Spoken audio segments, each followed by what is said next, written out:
Everything stated on WTF Nation Radio is to be considered the opinion of the person that stated it, and not an official representation of WTF Nation Radio or U.S. Army WTF Moments. Price does not include tax, title, or license. Some assembly required. Each item sold separately. Batteries not included. Objects in mirror are closer than they appear. If conditions persist, contact a physician. Individual results may vary. Keep out of the reach of children. Avoid prolonged exposure to direct sunlight. Keep in a cool, dark place. And please enjoy the show. Shots.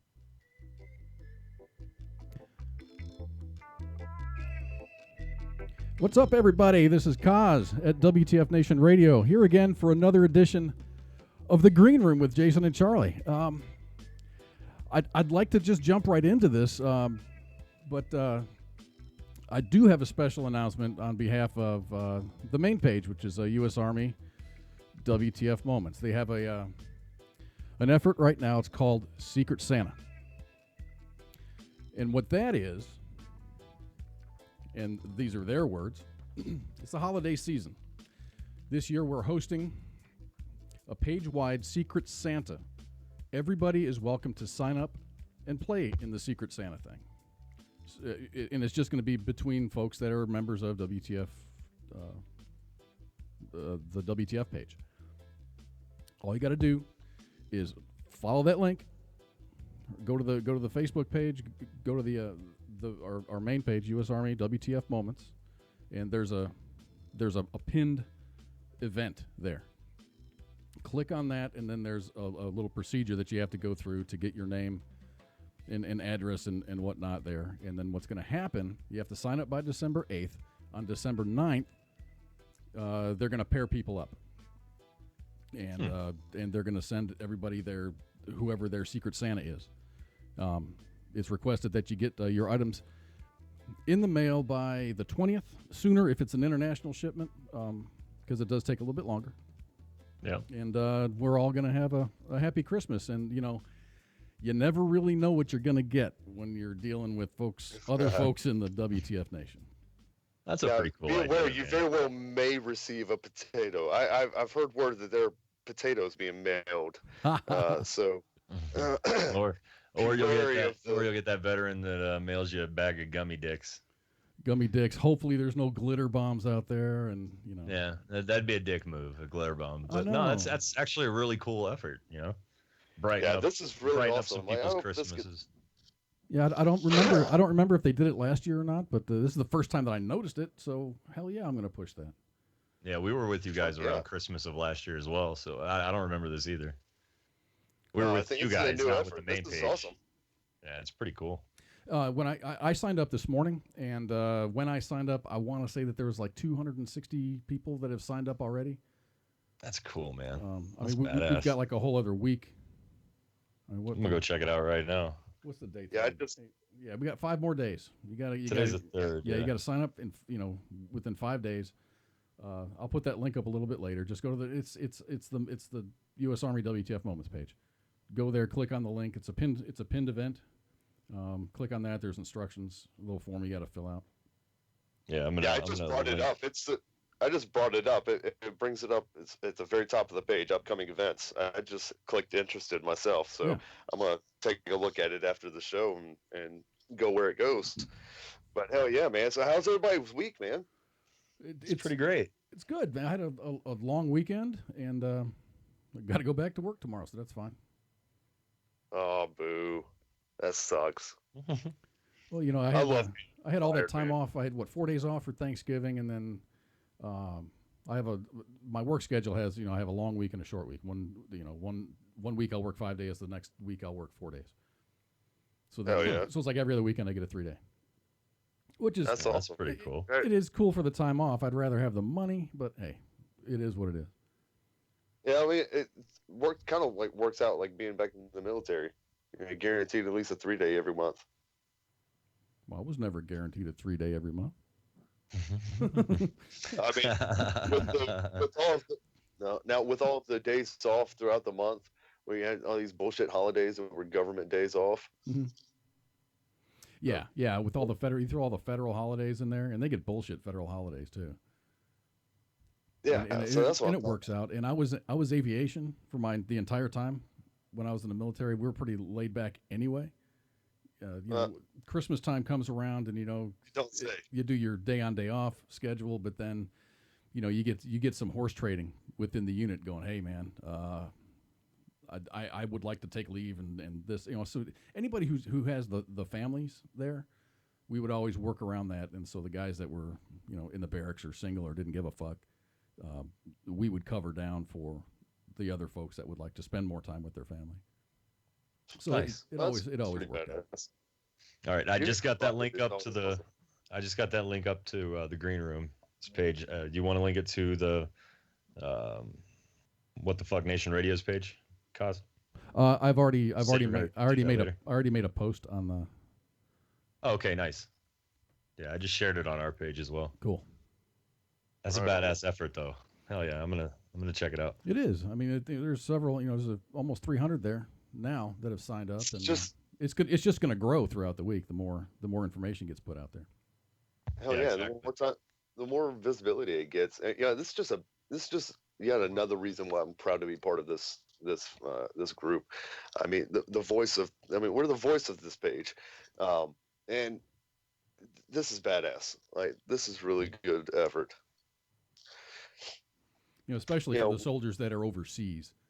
Yeah, and that's what I think is really cool. And can't get back to the United States, so they're definitely getting gummy dicks. Right? But by the time it got to them, it would just be a bag of like gelatinous slime. Gelatinous slime, yeah. Yeah, that's all it would be. They wouldn't know. They'd still eat them though. Well, and that goes for deployed soldiers too, man. They need stuff. They can send me a war trophy back, hopefully. I don't have an ear.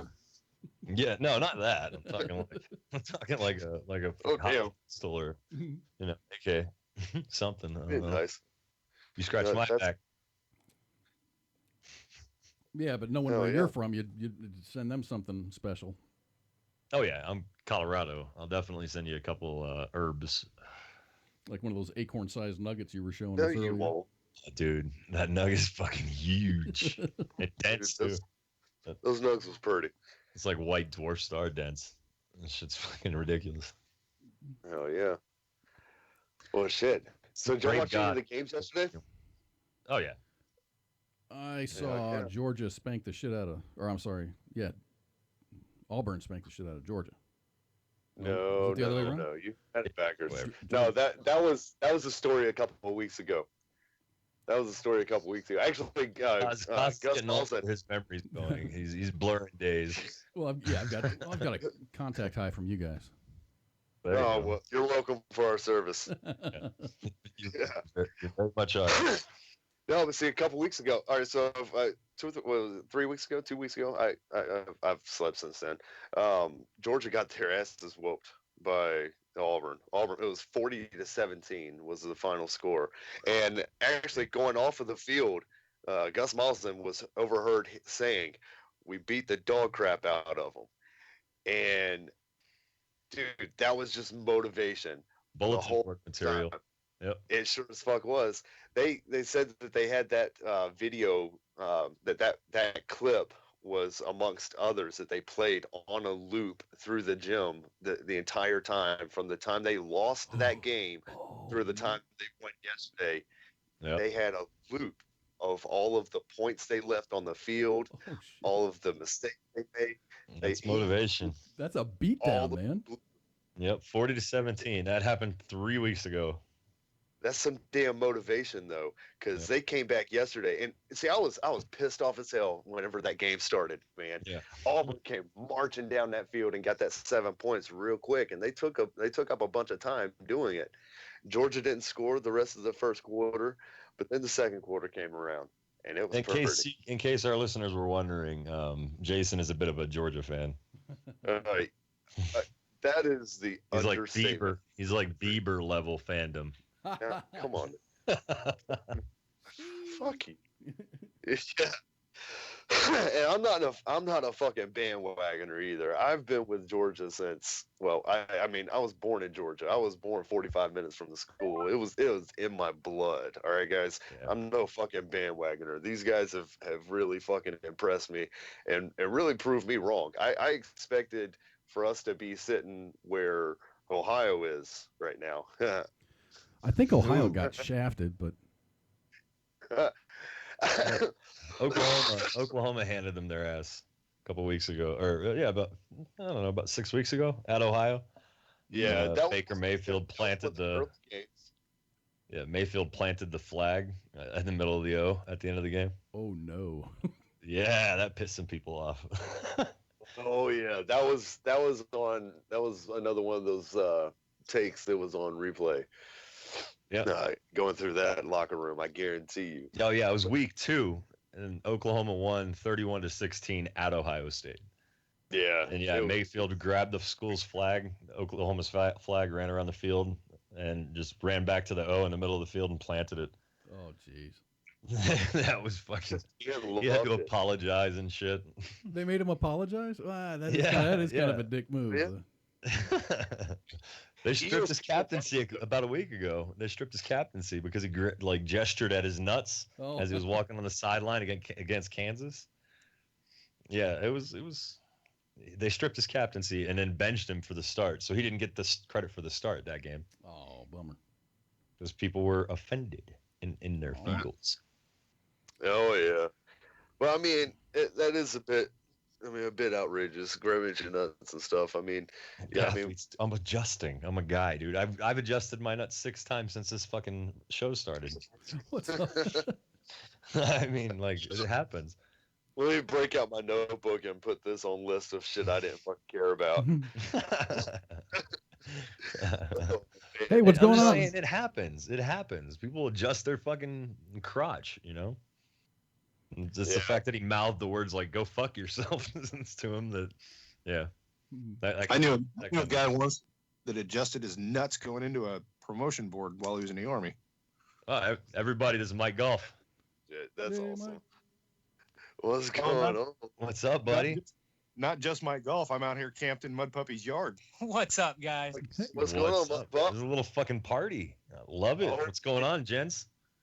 All right, and for everybody else that doesn't know, now we have an Auburn fan on the line. Yes. We're talking college ball. Might as well.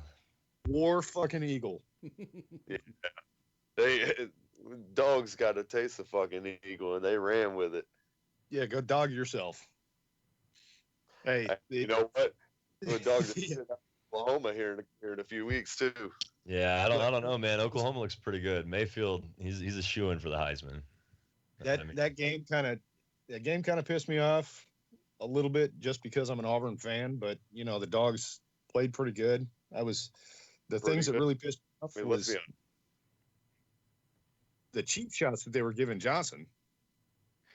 Yeah, there were a couple in there that were a little bit. I mean, some of them were just the expected roughhousing, but then a couple of them were just hateful. Got out a little out of hand. Yeah. Yeah. I saw that. I wasn't proud about those dudes, and you could see on the side. One thing I was proud about is you could see on the sideline that Coach Kirby Smart was giving them the fucking business about that shit. He wasn't happy about that. Yeah. Speaking of cheap shots, my man Gronk fucking cheap shotted the shit out of one of the defensive backs for the Buffalo Bills. I called him out on it too. I mean, it's Gronk, dude. He lovable fucking, probably the most lovable NFL player ever. But he definitely cheap shotted the fuck out of a dude. I noticed during the game today that dude is a beast, man. He is hard. He really is. He's hard to bring down. Yeah. A lot of times, I've seen games where it's like gang tackle, and and he's running and running and running. He's not making any forward progress, but there's like 4 guys hanging off him. Yeah, I've seen a couple games, and he ends up going out of bounds and stuff, and he never hits the ground. Yeah, I've seen a few games where he had one of them was Washington, which reminds me, the most vivid one. But Ryan Kerrigan and 3 defensive backs were like holding on to him, and he was like that big fucking 180-pound kid in Pee Wee football. He's just dragging motherfuckers. There's 4 or 5 guys. But yeah, he's a monster. But yeah, I was kind of disappointed in the cheap shot after that play. But yeah, it happens. Yeah, but we don't know what happened on the field, and maybe hopefully they left it on the field. Yeah, he's gonna get fined. He deserves a fine at minimum. Oh, was it that bad? Was it that bad? I missed it. I mean, he dove shoulder first at the back of the dude's head. Oh. Yeah, while the guy was like face down on the ground. So it was a cheap shot. And I mean, I expect it coming from other players, but not from Gronk, I mean. Hey, but I'll say this. So, back about yesterday though, those cheap shots didn't start. Georgia did not start those cheap shots. So I'm gonna tell you that though, MG. Mm-hmm.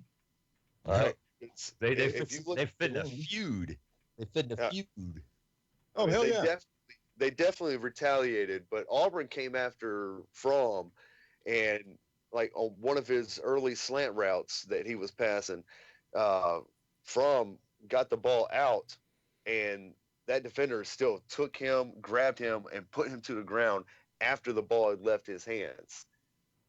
And I mean, and they didn't get a call against them. So from then on, you kind of set the tone of the game, that understanding that it is a rivalry game and it's going to be a lot more physical. That's a little different than a lineman hitting Stidham and dropping all of his body weight on the quarterback after he's on the ground, though. Yeah, I know. Well, I mean, but they definitely called that. They called the shit out of that, and that was some bullshit. He knew better than that. Yeah, and then who was it? It was number 18 that was pushing on Johnson's shoulders. He was on the ground after the play was dead. Yeah, and he came in and put his hand in there. I saw that. That was and that was a missed call also. Yeah, but the UGA coach at halftime, he put it pretty well. It was, these are aggressive penalties, and we'll take them. We're not going to take stupid penalties. Yeah.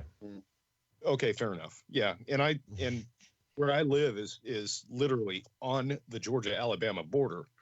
Oh man! So I know about the rivalry. I mean, it's pretty intense. I've got a AU, You got a DMZ separating the two.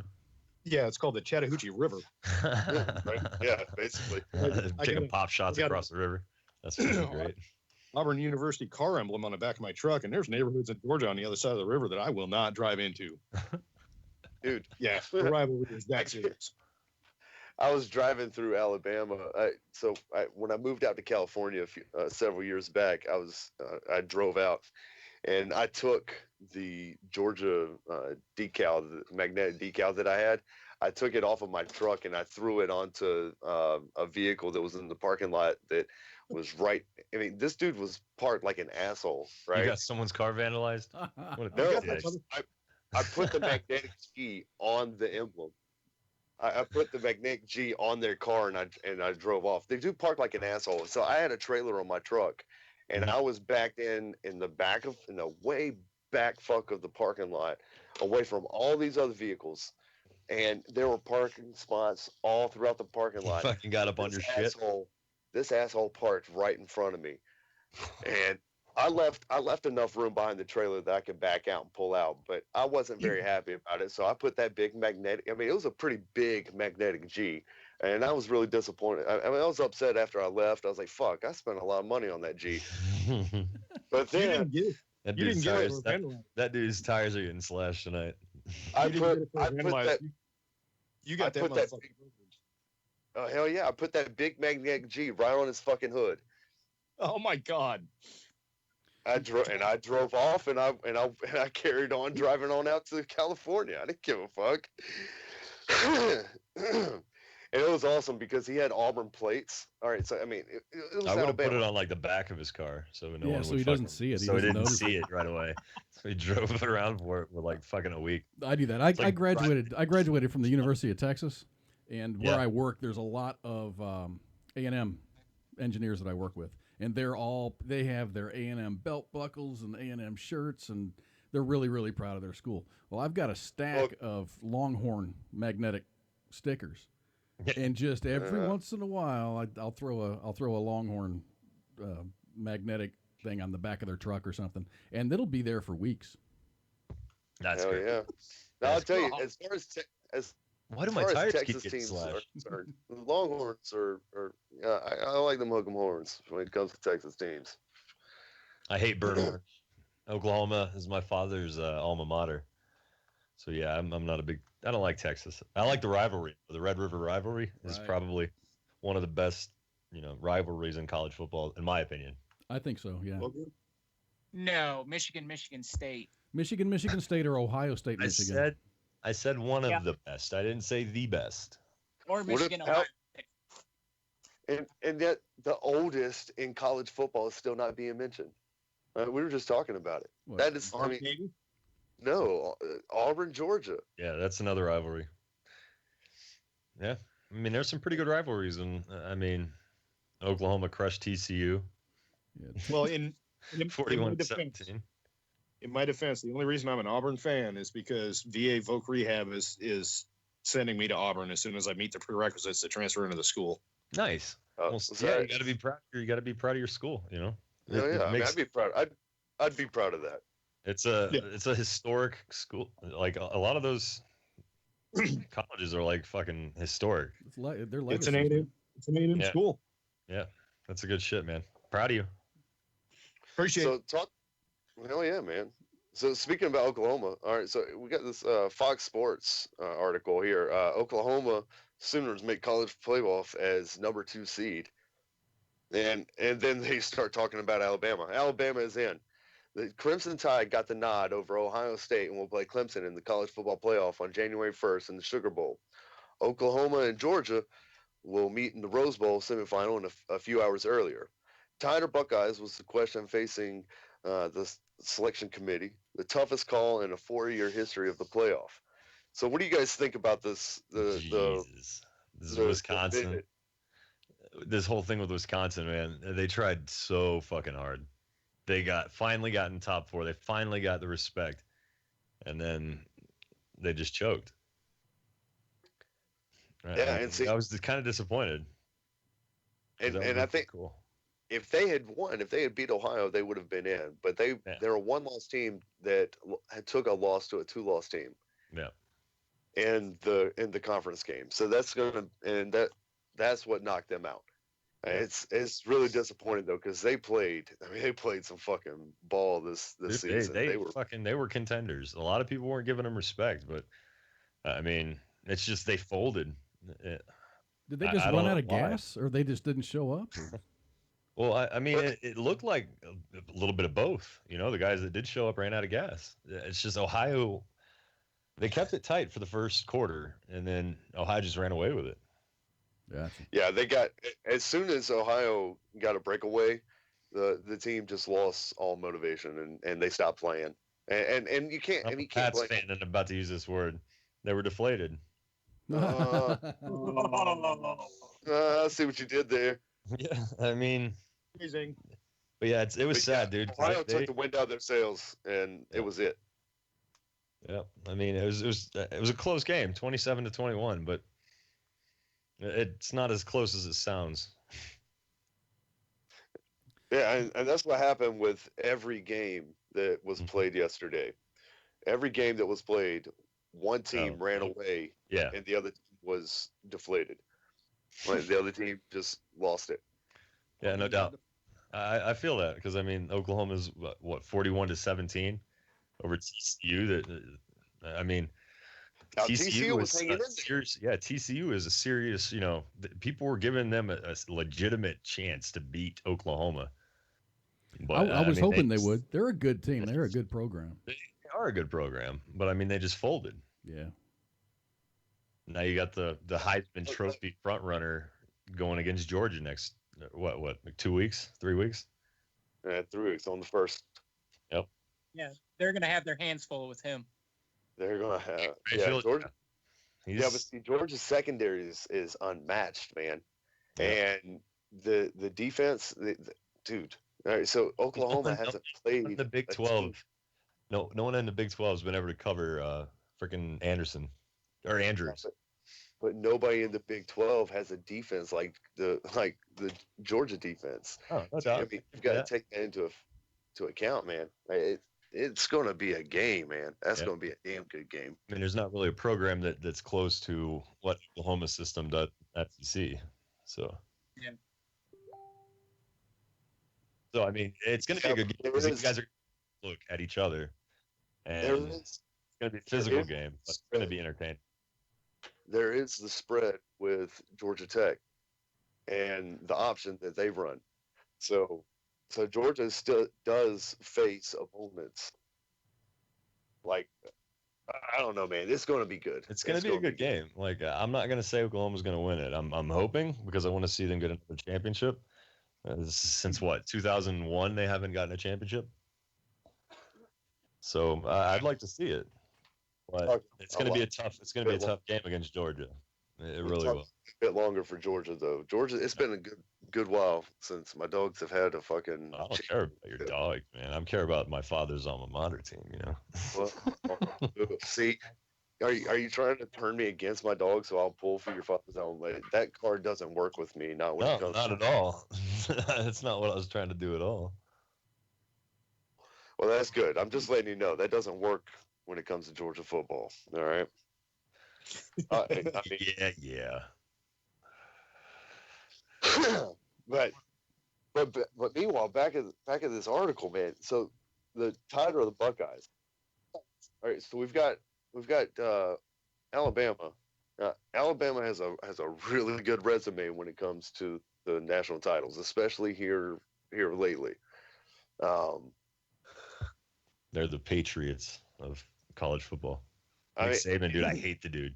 I fucking hate Saban, but you know, he couldn't convert from coaching in college level. He had no success here in the pros, but he's dominating in the college level. You know, what's Alabama's record this year? They're 11-1. 11-1. Okay. They lost to Auburn. All right. Georgia lost to Auburn also. I mean, whenever you look at it, the loss isn't the loss that they took isn't really as damaging as it could be, because it's the same loss that Georgia took, and Georgia just took the SEC title. Yeah. So that argument really isn't all that what's the word I'm looking for here? Legitimate. There you go. How about that? See. So what you're saying is Auburn chokes under clutch games. If it walks like a duck. I'm within arm's reach of you. But no, hey, something pretty impressive about Ohio. I mean, Barrett, the quarterback, just had knee surgery fucking 6 days ago. So I mean, and he gets out there and plays. I mean, he played pretty well yesterday, but after knee surgery. Yeah, that kid. I mean, it was a minor knee surgery, but a minor knee surgery in football can be major. Yeah. You know, and you start with a lot of inflammation. Yeah, and that dude rebounded, and he rebounded good. I gotta give that boy props. Yeah, me too. I really don't like Ohio State, but I'll tell you what, with this kid rebounding 6 days after knee surgery, I was watching the Auburn Georgia game yesterday, and the only thing going through my head is these are kids. These motherfuckers make me feel old. They're what, 19, 20, 21 years old? Yeah, it's insane. I'm sitting over here 32, and I'm like, geez. Dude, fuck, I feel old too, man. I could have bounced back at 19 from a knee surgery 6 days later too. Yeah, but I'm 41 now. Good. Minor knee surgery puts me out for 6. Right. Well, yeah, and it boggles my mind. So you see these kids out there playing, and I mean, and they're playing on, like, I mean, damn near ready for professional level, right? Yeah. I mean, this is the caliber of players that we're looking at right now. Right. And they take their helmet off, and you see the scrubble that they're trying to grow on their chin. Like, what the fuck? They're a bunch of second lieutenants. Yeah. Right? Lost in a fucking sauce all the time. Literally. Half of them, the ones that can actually run their routes, they get promoted to captains pretty quick. But yeah, They actually know what they're doing on a landing course. Right. But no, it's going to be an interesting game between Oklahoma and Georgia.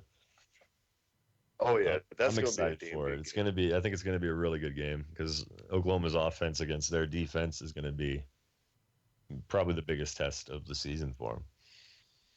Right. No, I expect that to be it's going to be one of the best tests that Georgia's faced also. Yeah.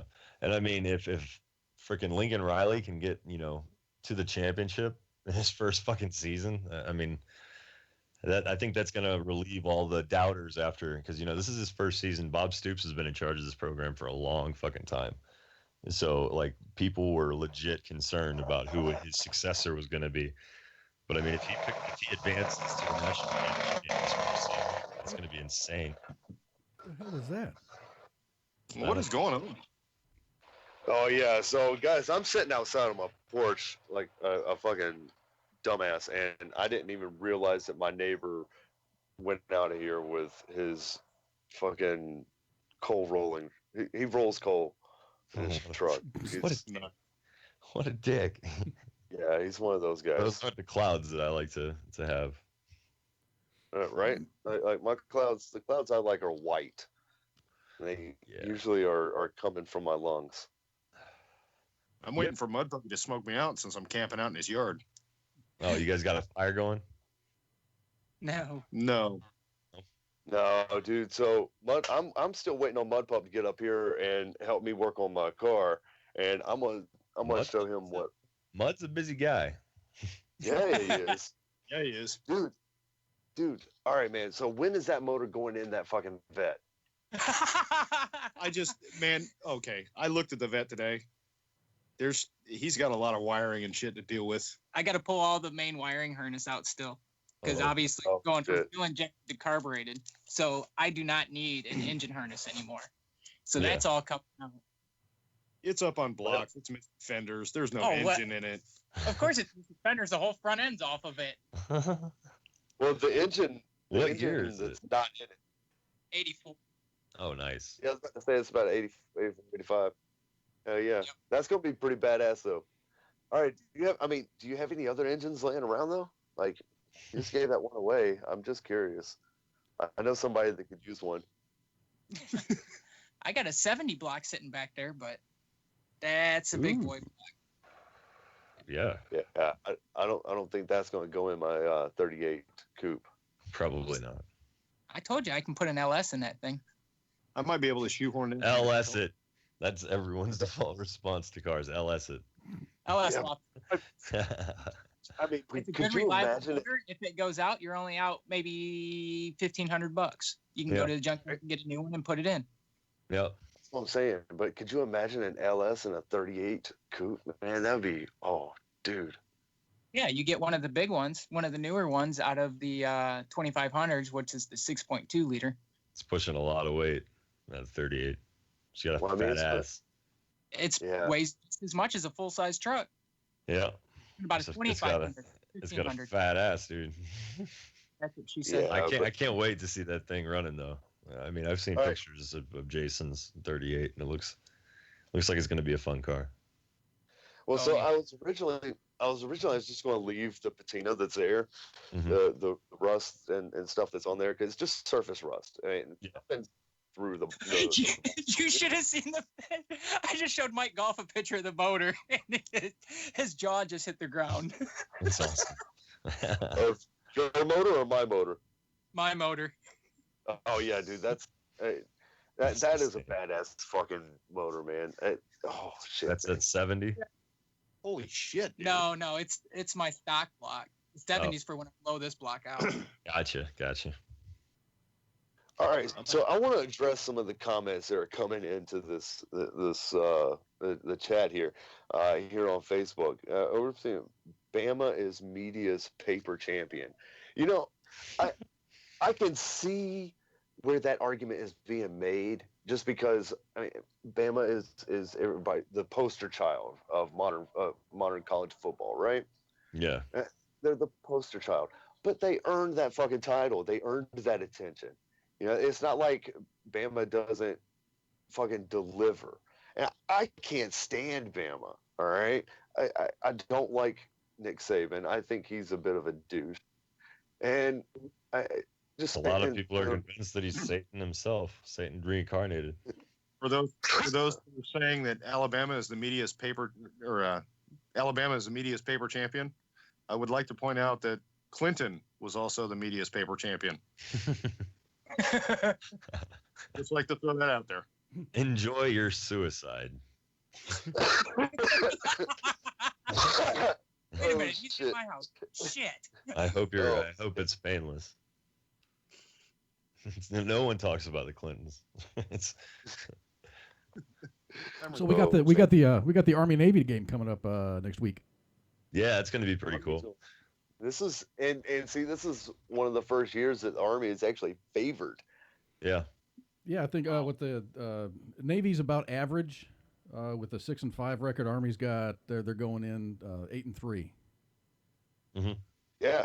So I can see why they're favored, but I mean, never underestimate the Army. They can snatch. They can fuck it up.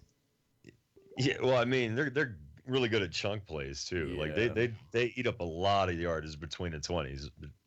I mean, it's the Army. I don't know. The guys are on detail instead of practicing. We had a listener last year that wore what was it, Dick's Out for Harambe T-shirt at the Army Navy game last year. Oh man, is that the guy that took off running across the field? No, but we had him on the radio. Yeah. I listened to that interview. the one that ran across the field. I listened to that interview. Yeah, that's pretty cool.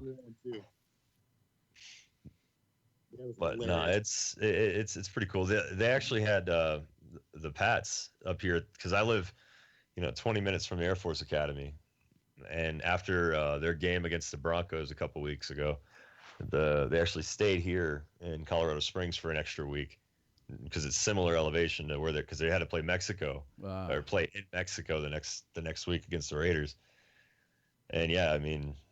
That was pretty cool. I was going to go up there, but I drove up there around there. They were allowing like fans to come in and watch their practices. Well, that's pretty cool. Yeah, but it was like fucking packed, dude. I was like, there's a lot of Pats fans in Denver or in Colorado Springs area. Yeah, they're jumping on that because the Broncos suck now. I was going to say the Broncos aren't really doing that well this year. Yep, so they're jumping on the Pats. Look, come on. All right, look, you're going to... I'll take the brow beating over Auburn, but don't jump on my Broncos. No, that's a dead horse. I live here. Don't be a dead horse. It's a dead horse. It really is. But no, I actually had so much faith in the Broncos that at least their defense that I started them today in one of my FanDuel leagues and I won $20 on it. There you go. They had a pick six. Yeah. So I mean, that's pretty good. Granted, I thought they were going to beat Miami's ass, and that didn't happen. But the Broncos are deflated. Again, deflated. I've been a Broncos fan since 1986. I got the old D logo and the new Cyber Horse tattooed on my arm. Yeah. I was actually in Santa Clara when they won Super Bowl 50. Nice. That's cool shit. Oh yeah. My aunt and uncle, they live up in Westminster. It's on my mom's side. They're from this area, so they're season ticket holders for the Broncos. I think they've only been to like 3 games this season. It's not out of protest. It's just because they fucking suck. They know there's not going there to tailgate, just get drunk, and then have to deal with the losses, the crushing losses. If you've been a Broncos fan for more than a decade, you understand what it's like to have really shitty seasons. But I'll credit Elway. He did get Peyton Manning there, and he was really one of those coaches or one of those general managers that was able to piece the team together to win instantly. But it was only gonna happen once. I mean, the first season, Peyton Manning was amazing. The second season, the defense carried him to a championship. Yeah, I mean, it's Elway's pretty smart when it comes to that. But I think they can't answer this fucking quarterback situation. They brought back Osweiler. They got fucking Paxton Lynch, who gets his start, and I mean he's doing okay, and then he gets hurt. So they have to go back to fucking Seaman. Yeah, Seaman is not very good. That's what she said. Yep, that's exactly what she said. Well, and then you have the explosive incident that still can't take the Lions' pride away. What happened? They tried to blow up the Pontiac Silverdome, and that didn't work too well for them. It's still standing. When did this happen? Today. Jesus. They tried to implode the Pontiac Silverdome finally, and it didn't work in their favor. It's still standing. What the fuck? Was it? Were they trying to control demolition or? Yeah, they're gonna implode it, and that's the wrong word. Everything went off, and there she still stood. That's fucking great. Great job, guys. Detroit's monument to defeat still stands. Nah, but how? You know what? I credit the Packers, man. But they're talking about Aaron Rodgers coming back by week 15 if they're in contention for the playoffs. What was his injury? His injury was like a knee, he's got wasn't broken. No, he's got a broken collarbone in his throwing arm. Ew. It took Romo like fucking twice as long to come back from a broken collarbone in his non-throwing arm. And the first big hit Romo takes, his collarbone's broken again. Yeah, and then he had back issues. If he was only 21 years old, he'd be back 6 days later. Right. Yeah, right. Fucking punks, some young ass punks. Youth is wasted on the young. That's an injury that'll fucking haunt me for 7 months. Yeah, but the moment they go from college to pro, they have an injury and they're out for the entire season. Yeah. I mean, you were saying that you were crediting them for, coming out like ready to go in the NFL. But I mean, it's like you said, a lot of them do get hurt. Like in their first season, it's a conditioning issues. So I mean, the game's a lot different from college. You think it's one of those psychological things where once they go from college to pro, that they kind of sit back on their laurels thinking, okay, well, I made it, I'm here, so I can slack off. Yeah, well, I mean, that's also a possibility. There were malingerers in fucking the Army too. Guys that went to sick call to get out of the fucking the battalion run. For quote unquote shin splints. Yeah, I made it to non-commissioned officer, so now I don't have to do shit. Right. Yeah. But no, I think it's a conditioning issue. I think a lot of it is psychological too. But I'd like to think it's those two things more than it is. That they're just pieces of shit that want to relax now that they got a paycheck. Yeah, but you have to accept the fact that there's some kids that are like that. Mm-hmm. Oh, no doubt. That's why I said we had them in the Army too. I mean, I think they're in every profession. But yeah, kudos to the fucking Packers for winning today. And I just think they're rushing Rodgers back if they're talking about bringing him back week 15. Because Rodgers is fun to watch. As a Pats fan, I think that Rodgers is the best quarterback in the league. Yeah, I like they're my fallback team. I'm a Cowboys fan, but then if the Cowboys aren't playing, I'll watch the Packers. I'll root for the Packers. Yeah. I mean, Rodgers is really fun to watch. Oh yeah. I mean, he's got great accuracy with Wilson's fucking mobility. Well, here lately, even when the Cowboys have been playing here lately, they still haven't been playing. So are you a Packers fan? Is that what you're saying? Well, yeah, I'm also a Cowboys fan. The Cowboys are my number one. Who's their quarterback? It's Hundley, right? Brett Hundley. Who, the Cowboys? The Packers. I don't know who the since Rodgers has been out, I haven't watched. I haven't been paying attention to the Packers. Yeah, well, I mean, his name's Brett Hundley. Okay. But yeah, he fucking took Pittsburgh to the limit last Sunday night, I believe, or Monday night. So I mean, Pittsburgh escaped with a win, and then today they beat. Who did they play? I was just looking at it. Sorry. Don't ask me because you know how I feel. All right, so here's how I feel about professional football. I've been watching Friends all day with the wife. That's how I feel about professional football. You make me low. They played Tampa Bay and beat them in overtime, 26-20. Hey, the 49ers won today. Shout out to my man Jimmy Garoppolo, dude. I was rooting for him. Niners. I like that guy. Niners beat Chicago today. Yeah, that was a good game. That was a really good game. 15-14. Damn. Yep. See, that's all defense. Mm-hmm. Yeah, but yeah, no, there was a lot of good games today. I know that Jason doesn't watch professional football, but I do. I watch, and I'm getting back into college football. Yeah, and it has nothing to do with protesting or anything like that. I don't give a fuck. I just I just haven't. Are you? No, I haven't cared about professional football probably since the Carolina Panthers took the Wildcat in the early '90s. Okay, cool. That's how long it's been since I paid attention to professional football. I had I've got a. Yeah, I mean, but see, that was whenever they started changing a lot of the rules, and they started making it to where I just didn't care about the gameplay anymore because I didn't like the way they were playing it. We talk about the NFL, dude.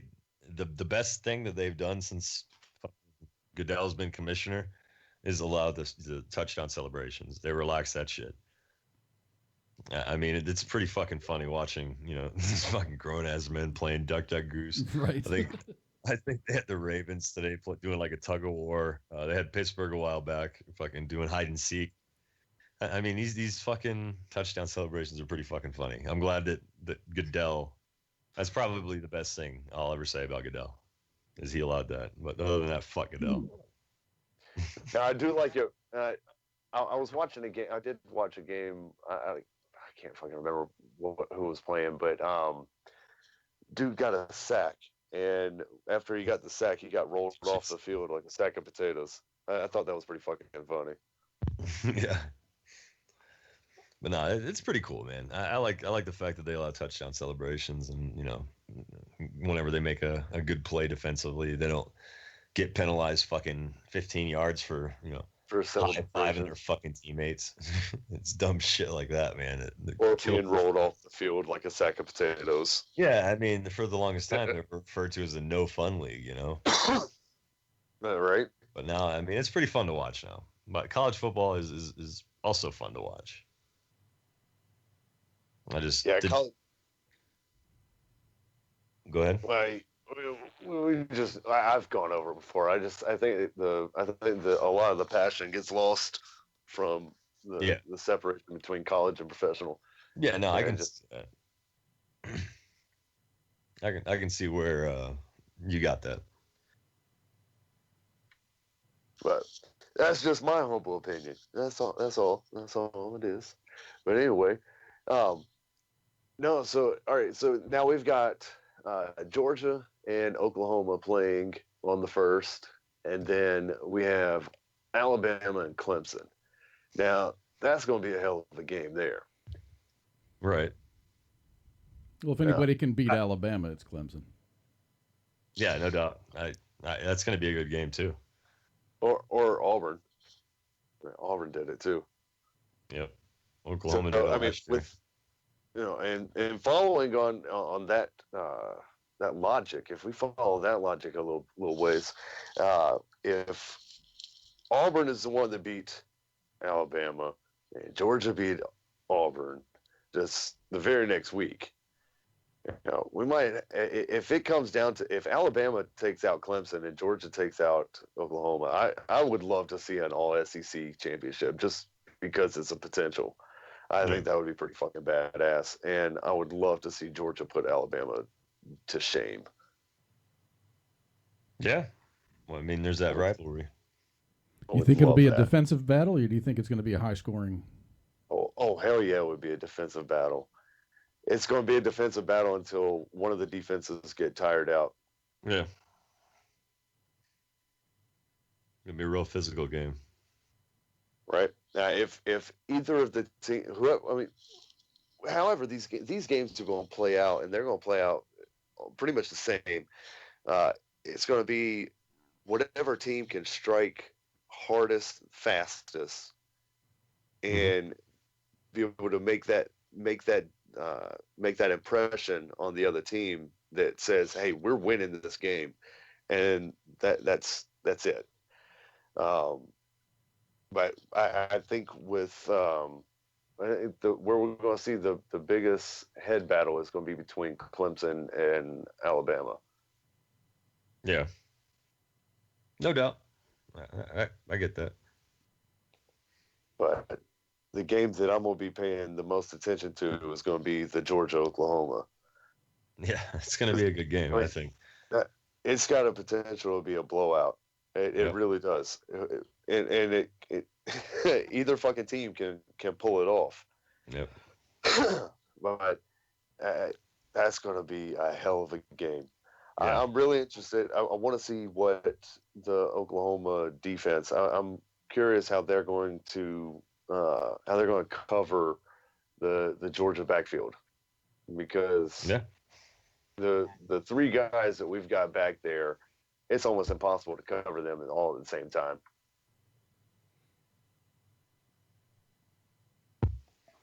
Yeah, no, it's going to be a good game. That's how I see it. I mean, it's like you said, you can flip a coin. It's going to come down to the last possession, I think. You think it's going to be that close? I don't do. think it's going to be that close. I do. I mean, Oklahoma's got a fucking pretty potent offense, but Georgia's also got a pretty fucking solid defense. So it's got it. I mean, definitely, it was what, the number 1 or number 2 in the SEC, and in the top of the nation. Yep. Total altogether. Georgia's number 1 on third down conversions when they get to them. It's going to be pretty legit. I'm pretty excited to see how it's going to pan out. So it's all going to play out on the field.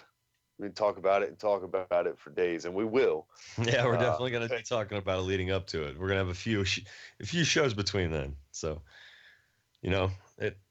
it's going to be good. I honestly think it's going to be a good game, like a pretty close fucking game. But I also can see the potential for a blowout. Are you guys going to change the name of your show from like the Green Room to like ESPN Light?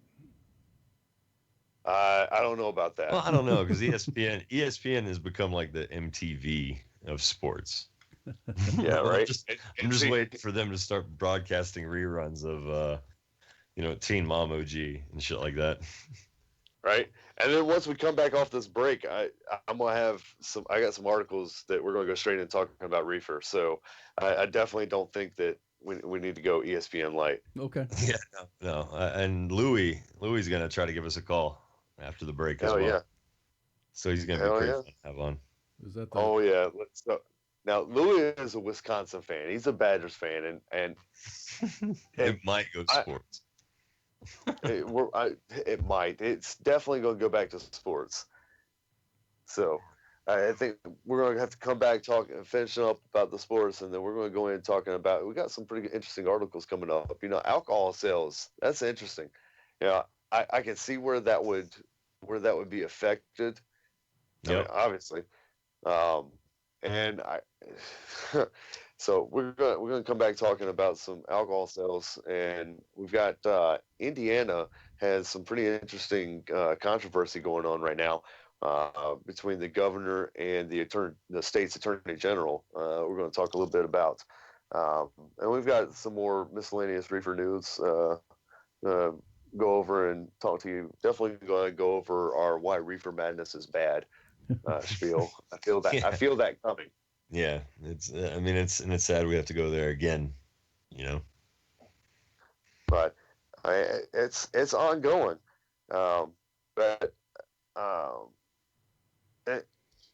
Dude, so I'm still tripping out over what happened with North Korea. So North Korea fired off another nuclear missile. It was an ICBM. It was an ICBM. It wasn't a nuclear missile. No. All right, a nuclear test. All right, they did a test of the nuclear fucking platform. You guys know what the fuck I meant. Yeah, I know, but the way you said it was like a nuclear missile. They fired another one. Yeah, that was bad. All right, so you guys know. I love you, Jason. You're awesome, bro.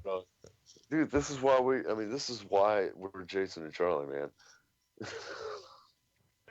Oh shit!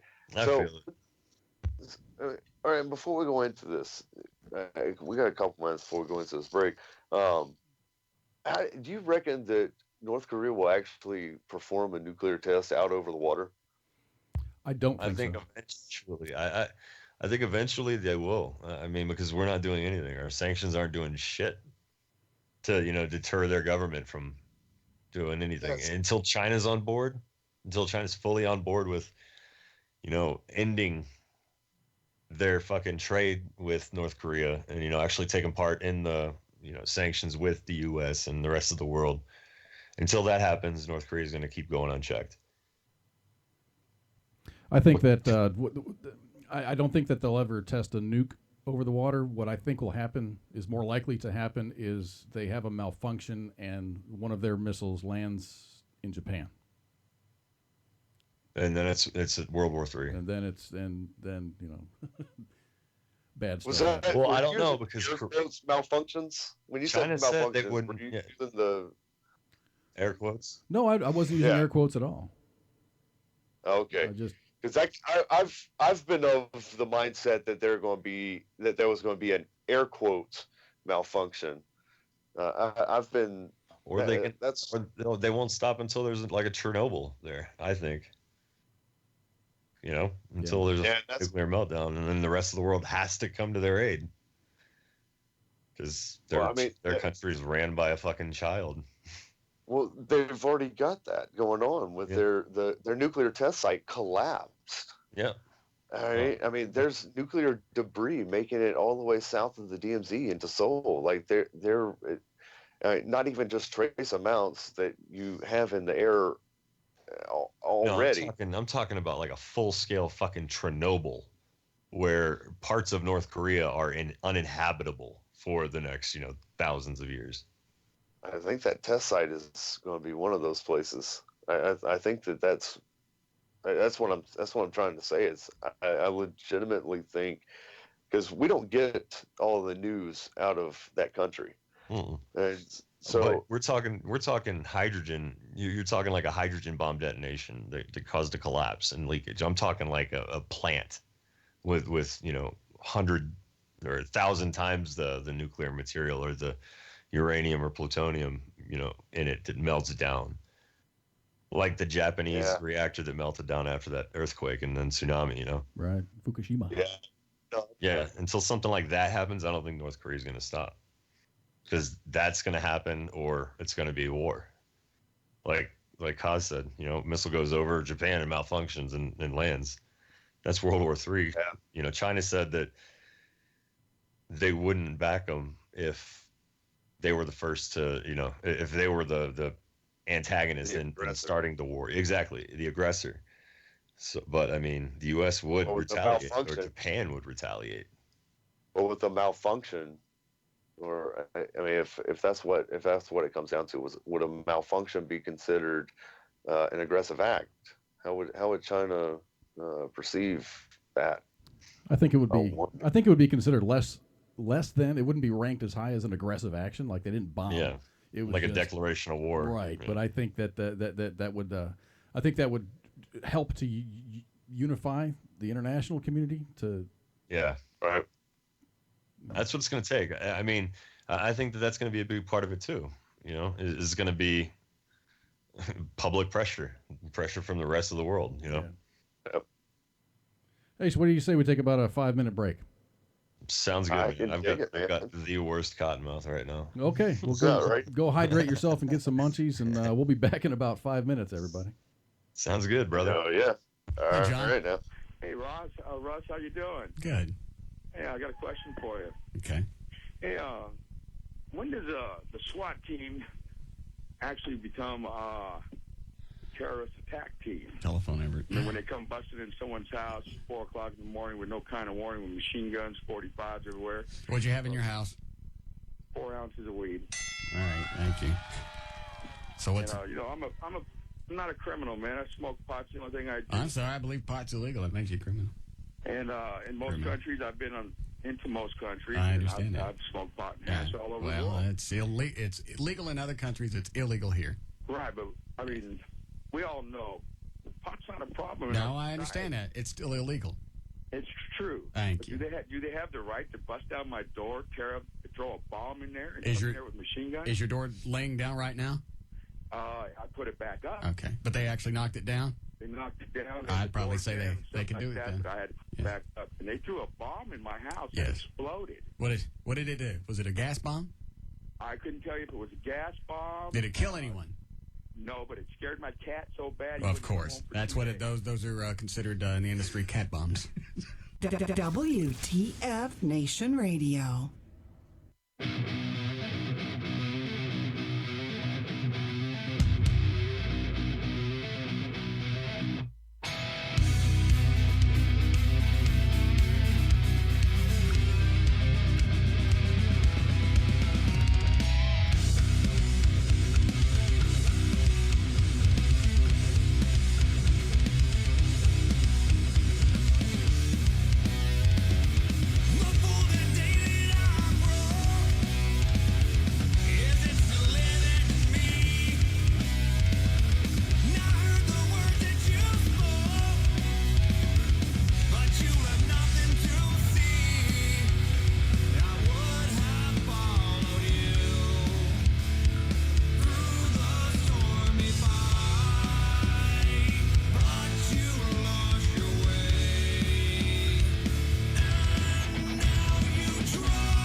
voice of U.S. Army, WTF Moments. This is WTF Nation Radio.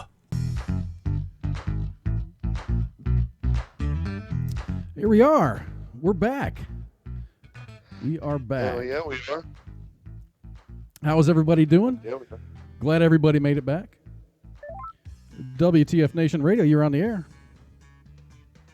Hey, it's Louie. I got a call in at 8:10. Talk to you guys. Hey, what's going on, dude? What's going on, What's Louie? up, buddy? That's the Green Room's #1 fan. Outstanding. First time, long time.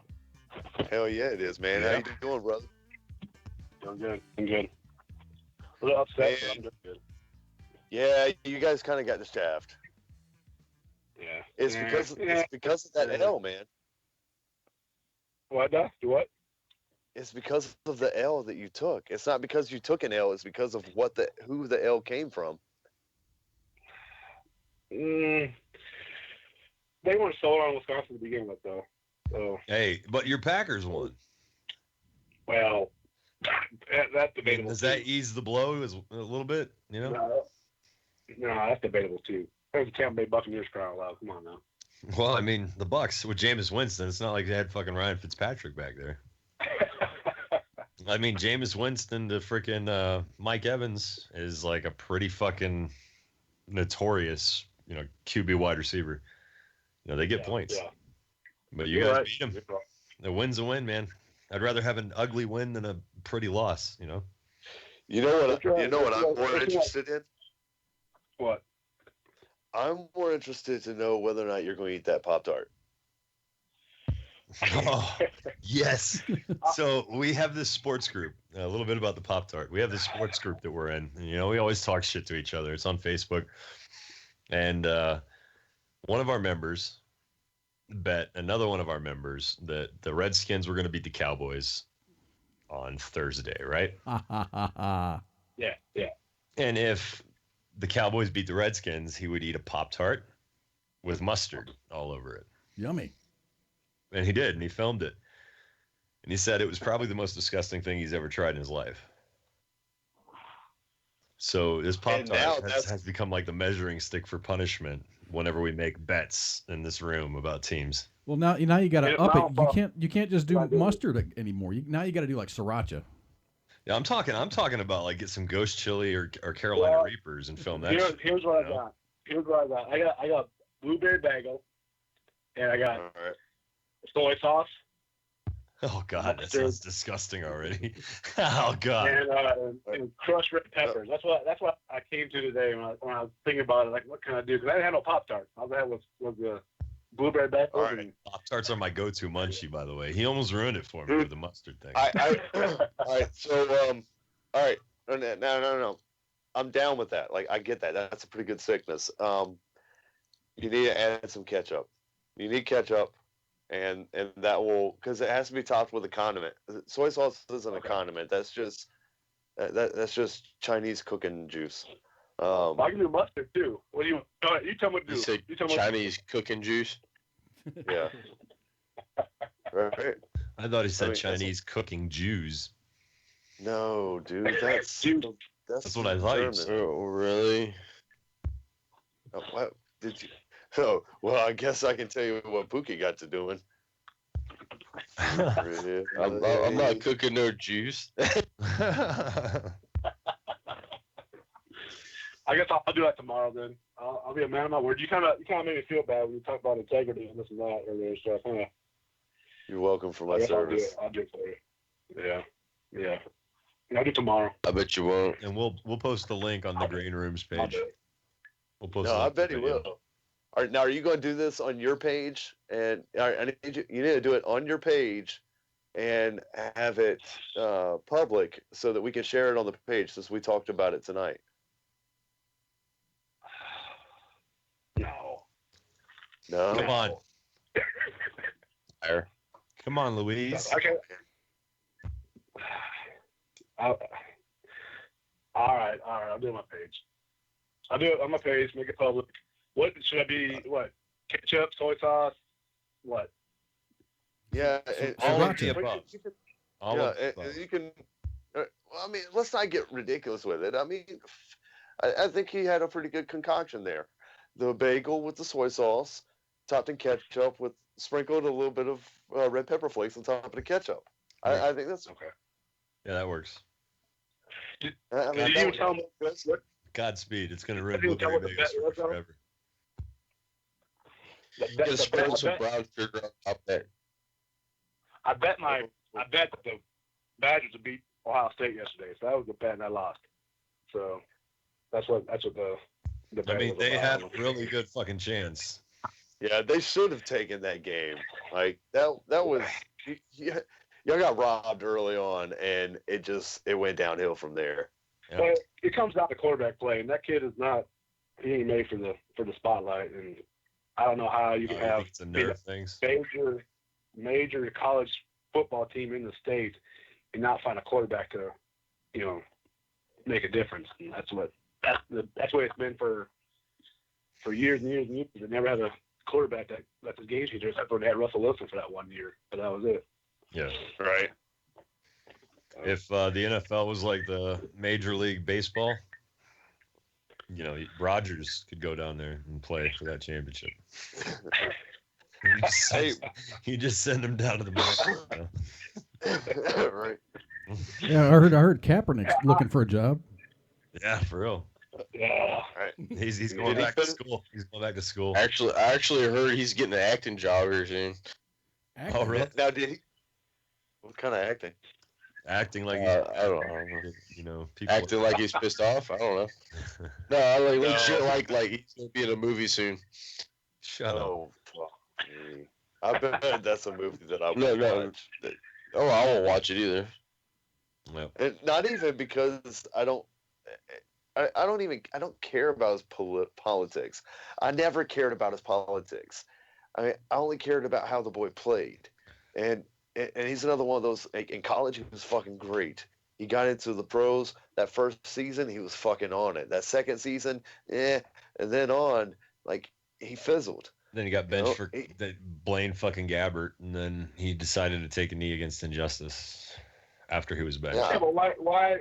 If he wasn't great, but he's better than some of these players. He's better than Brett Hundley. No, absolutely, he's better than some of these players. But I think that you have to take into consideration that there's going to be backlash from fans that feel like he disrespected the thing. So right now the NFL is trying. It's the NFL's teetering, trying to trying to figure out which group would be, more.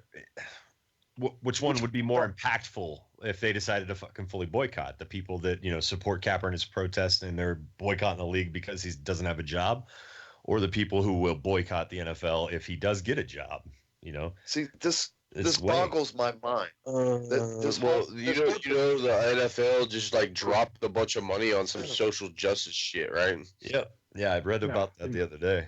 The players agreed to it and everything else. Yeah, but see, the whole thing boggles my mind. Kaepernick he's not playing.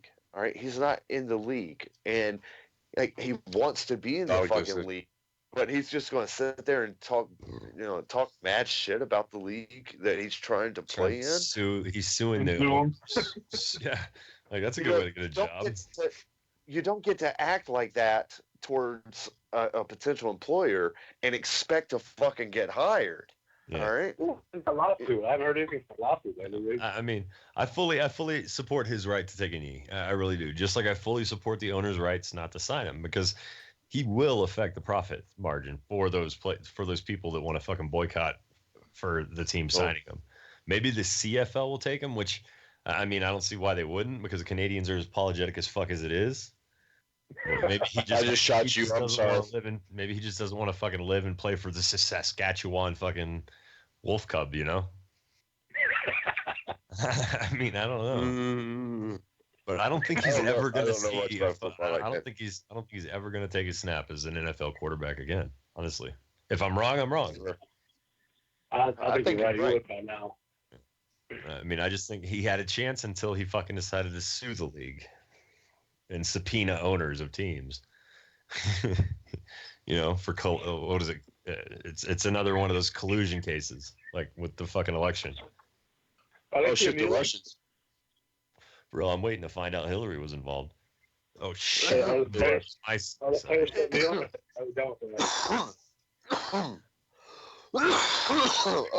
gotta put this on mute for a second. Yeah. Oh shit. Jason took a pretty good hit. Sounds like a hit right there. That's good. he forgot etiquette. He forgot etiquette. I smoke all throughout the show, but I just mute my mic whenever I do it. Well, I thought my mic was muted there for a second. Occasionally happens to me too. Hear like an epic beer bottle rip every now and then. I hear the water ripping in the background. That's awesome. But I don't want to hear cough. Yeah, I got the Moab right here in front of me with some Grape God. Gonna be the Moab is my 2-footer.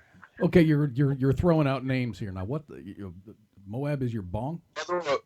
Mother of all bongs. Oh, it's a 2-footer. It's 2 feet tall. Shit. And I mean, it's got a huge fucking chamber, and I got some Grape God I'm about to load in there. And see, then I've got the Jellyfish, which is a 2-foot bong with 20 downpipes.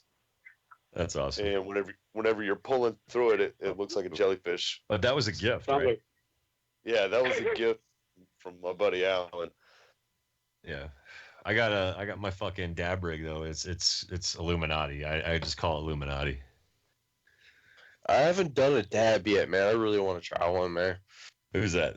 Who's talking? That was Pookie. That's Pookie. okay. You're Pookie out, brother. Yeah, I wasn't looking at my screen. Like I said, I'm loading up this bong. No, I ain't tried a dab. I ain't tried no dabs yet, man. I really want to try it, man. Yeah, hell yeah. Where are you at? Virginia, the worst state to be in. Oh fuck. All you gotta do is get down here to me, man. Like, I mean, yeah, you're a lot closer to him than you are to me. But if you ever make it out here to Colorado, like I wanted to get together with you guys whenever you came out here last time. Yeah, that was about 14 months ago. Yeah, we had just started our radio show. And I was like, yeah, I'm out here in Colorado. But then I was like, I don't want to impose. I don't know if they've got, like this club going on. Oh, man, it was all good. But yeah, now that I know everyone, fucking my garage is always open. My garage is where I do my business. You would have been there. You would have been there whenever Pie got all baked and freaked out on everybody. Sounds like me, man. I get like super like crazy sometimes. I don't know. Really? Because we get super like this all the times. All the times. Every damn time. So what do we got in weed news this week? A lot of pretty interesting stuff. Yeah. Oh yeah. So, all right. He said, I don't know. That was too good. All right, so we were talking about. All right, now shut up. Don't laugh at me. Don't laugh at me. We're laughing with you. You're laughing with me. No, so we're talking about the alcohol sales. How cannabis is this is on cannabisnews.com. Medical marijuana took a bite out of alcohol sales. Now, cannabisnews.com is a pretty relative site and has a lot of good information. And it's kind of like a blog. You can call it a blog where they just copy and paste the articles. They copy and paste their articles, post them this way, and in a format where it gets rid of all that bullshit. It trims up the articles. And I mean, it's a pretty interesting site that I came across the other day. But I mean, it's actual articles from like the Washington Post, from different news outlets. Yeah, this one here is actually from Washington Post. Right. And it goes on saying alcohol beverage sales fell by 15% following the introduction of medical marijuana laws in a number of states, according to a new working paper by researchers at the University of Connecticut and Georgia State University. A study adds to a growing body of evidence showing that marijuana availability can reduce alcohol consumption, because experts generally agree that, on balance, alcohol use is more harmful to individuals and society than marijuana use. This would represent a significant public health benefit of marijuana legalization. For the study, researchers examined alcohol sales data included in Nielsen's retail scanner database, which includes product-level sales data from 90 retail chains across the United States. The researchers say this represents an improvement over other ways of measuring alcohol consumption. Survey respondents, for instance, are known to severely lowball their alcohol consumption when asked about it by interviewers. The researchers compared alcohol sales between states that implemented medical marijuana laws and those that didn't before and after the change in marijuana laws. They also corrected for a number of economic and demographic variables known to affect alcohol use, such as age, race, and income. Cortisam, we find that marijuana and alcohol are strong substitutes for each other. The study concludes counties located in medical marijuana states reduce monthly alcohol sales by 15% after the introduction of medical marijuana laws. So this is some pretty big news. I'll bet you those figures are probably even higher in recreational states as well. Yeah, absolutely. I was reading something about in Nevada after medical marijuana was legalized, Las Vegas specifically, they ran out of medical marijuana, and I think that first weekend marijuana or alcohol sales dropped. They were talking like 13-14%. Just that's the first fucking weekend. Yeah, and that's in one city. And they sold out of weed in the first fucking like 8 hours. Yeah. So can I bring to the question real quick is like states like mine that's real big wineries and like distilleries and stuff like so that's gonna make them more against this then essentially. Oh yeah, right? Absolutely. Yeah. I mean the alcohol industry is fucking throwing fits over this shit. I don't know if that's going to be affected, Pookie, because all right, so think about it. All right, now we're talking about craft breweries, we're talking about like actual vineyards that people go to. I think that it's probably going to end up accenting it because when you look at the people that go to the craft brewers, they're the people that are already smoking as it is. And whenever you look at the people that go to the wineries, the moms and shit, like they're just going to use weed instead of Xanax. So we're going to be okay. They should be okay. So one thing that freaks me out, like my whole area right here is based off of wineries pretty much. And like I honestly think the reason why this state is so against marijuana because marijuana is the wrong term, cannabis. But anyways, that's what I'm saying. Well, no, I definitely see that argument. I see where it's a legitimate argument. But in states like Virginia, especially Virginia, man, all of those lands that are so fertile for the grapes and everything are perfect for cannabis. So the state is still going to be bringing in the revenue. So I don't see any benefit over the state keeping it out of the books and being illegal. Yeah, you see what I mean? Yeah, no, I understand what you're saying, but I mean, I guess the lobbies. Yeah. But I mean, you can tell that there is some bias to this report. I mean, it says in the United States, this is one of the closing lines to the article. It says in the United States, excessive alcohol use kills nearly 90,000 people each year, and that's according to the Centers for Disease Control and Prevention. So I mean, there is clearly a pot bias, like a pro legalization. Well, and as there should be, though. Yeah. I mean, no, I get that. When you look at those numbers, all right, so let's say, God rest his soul, that little boy that we spoke about a couple weeks ago died from cannabis. All right, let's say that what that doctor was talking about was true, right? And I don't believe it is, but let's say for argument's sake it was. I don't believe that. That's one historically confirmed death due to cannabis versus how many thousands per year? Up until like 10 years ago or 15 years ago, it was over 100,000 people each year. So you can say hundreds of thousands. And now up until about 10 years ago, and now it's 90,000. And now is that talking about the people that are just dying from alcohol? Well, I mean, alcohol poisoning. I'm assuming or they like also include DUIs. That's things what like I'm saying. that. Are they also including the DUIs where people wreck and kill 3 other people with them? Yeah. Well, I mean, it doesn't really say. That's why I wonder. I wonder if those other 3 people are included in those numbers. Yeah. But I mean, it's just, I don't know, excessive alcohol. So I mean, that's alcohol poisoning. Yeah, and that also, that does include alcohol poisoning, cirrhosis, renal failure, which is kidney failure. I mean, there's all kinds of shit that alcohol does to you. Passed from sclerosis of the liver. Yeah. And then on top of that, and then let's look at beyond that. Let's look at the people that don't get killed. Let's look at the alcoholics that go home and beat their spouse or verbally lash out at their spouse because they're an alcoholic and they can't control themselves. They're dickheads. That's a whole other. That's a whole nother issue. Those people suck. I don't even want to give them any. Well, I mean, I get it, but whenever I drink, I turn into one of those people, and I'm not one of those people ordinarily. So, is it the alcohol? I mean, that's the only variable that's missing. Different things, yeah. And I mean, how much do you drink now?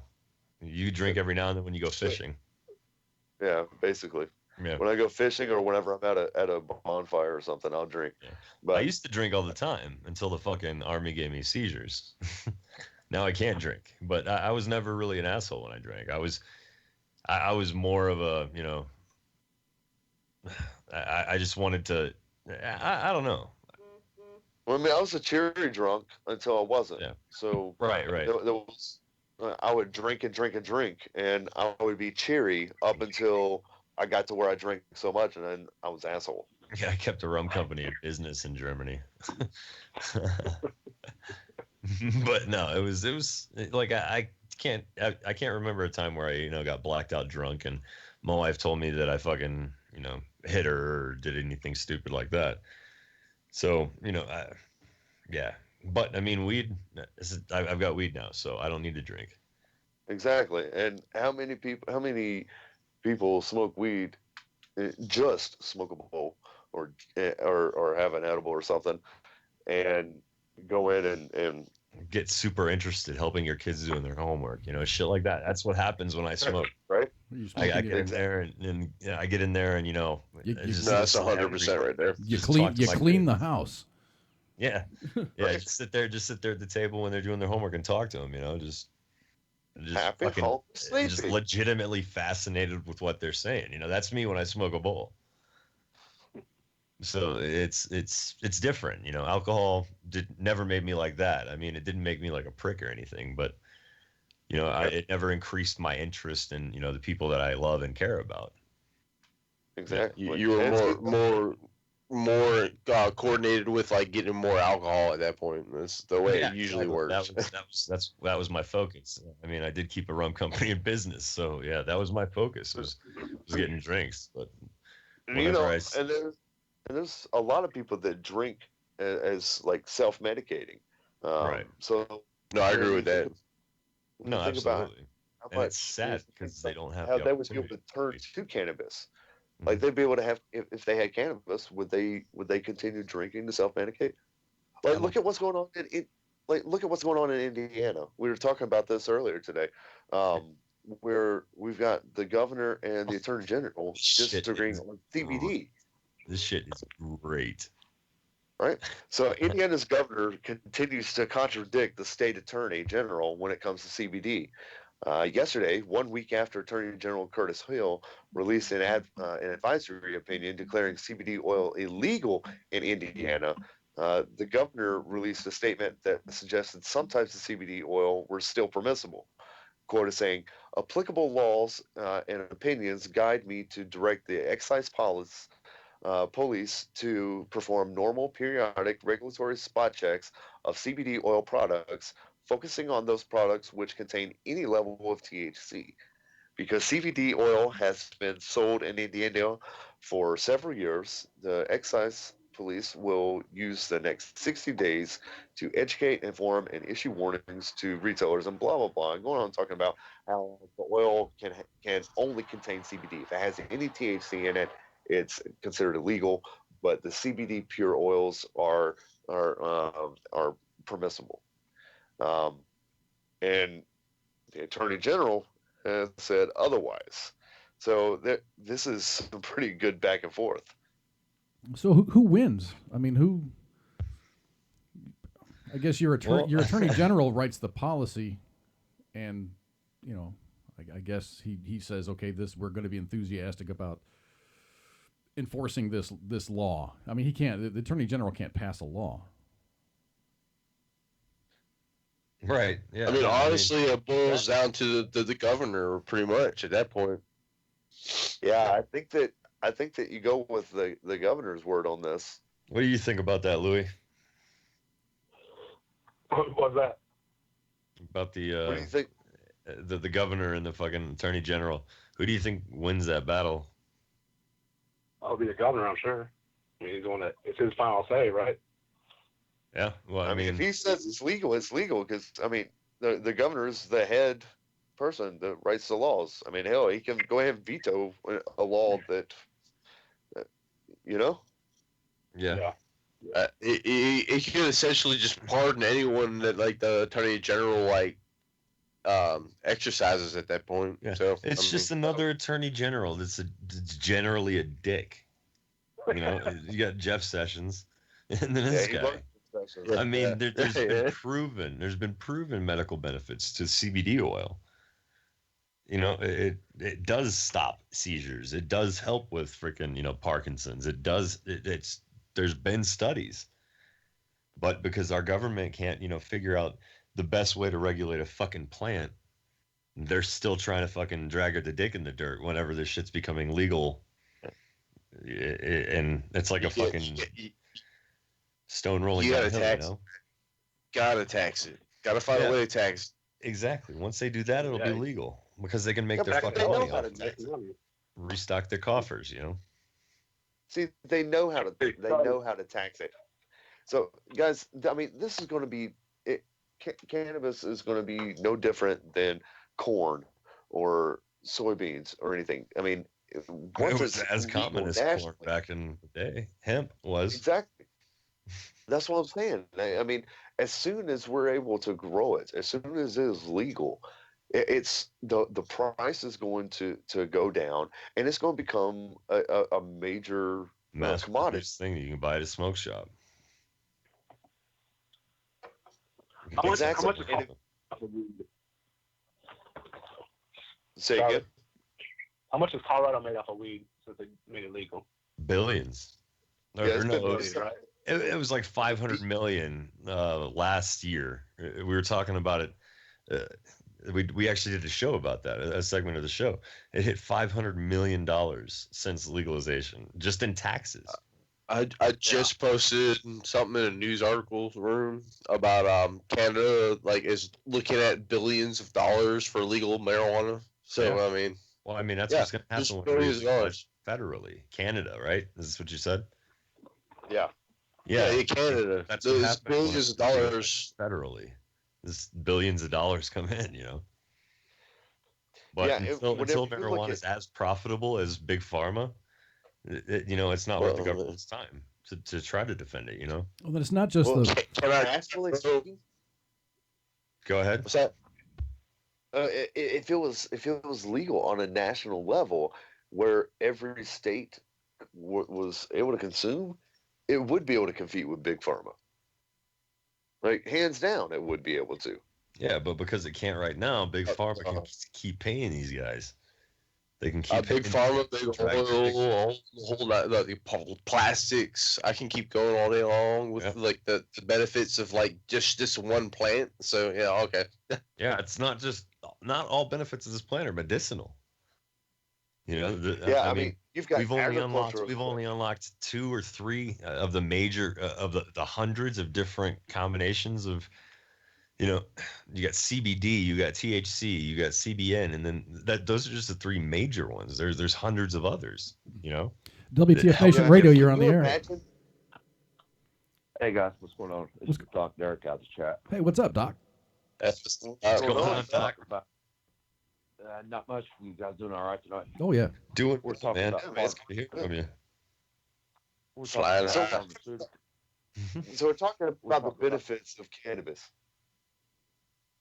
Yeah, we're talking about the benefits of cannabis culturally and economically. And I was about to make the argument that John Deere would make out like a bandit because you know that they have something that they're going to have something that they can use that's fucking badass. That's just one industry though that's going to benefit from it. Can I bring up? You ahead. Yeah. My part of the country is going to benefit from it. I mean, when I was a kid, we raised tobacco, and now tobacco, and now the state pays us not to raise tobacco. They buy the allotment every year, and now we're to beef cattle. You know, tobacco days are over, and you know, cannabis would bring good industry. You know, about the pharmaceuticals side of the house. Yeah. A drug called Dronabinol, marketed under the name brand Marinol, is the only way that you can legally have THC in the eyes of the federal government. Right. And I started on not even THC. I've testified in front of the U.S. House twice, and this is one of the reasons that led me back there. You know, that medication was patented in 1985 by AbbVie Pharmaceuticals, and then it got repatented in 1995 by a company called Unimed Laboratories. And they did absolutely zero research on the medication. They used information from the National Institutes of Health, and that medication still is over $900. But I get it through the VA, you know. And I seen my state senator the other day at the VA, and why in the hell a state senator needs to be utilizing the VA, I have not a clue. But I asked him about it because this is December. Back in September, my state house was in session, and there's a state representative and then a state senator who happens to be a physician, Steve Dickerson, and they have a joint committee that's been appointed by the governor and the Speaker of the House. We're really trying to get it passed in the state of Tennessee, and the people that live in states that have it legal. You know, there was that shit going around Facebook 2 months ago where the cop roughhoused that girl in the emergency room. You know, that court hearing, Supreme Court hearing back in 2015 that states, you know, you can't give a blood sample or any of that shit without a warrant. And then you get into the politics of it. Do they have a legal limit of legal THC that can be in your system like they do alcohol? You know, that ranges from 0.10 to 0.08, depending on the state. You know, I've seen research that they try to get a microgram per milliliter to see how intoxicated you was by THC.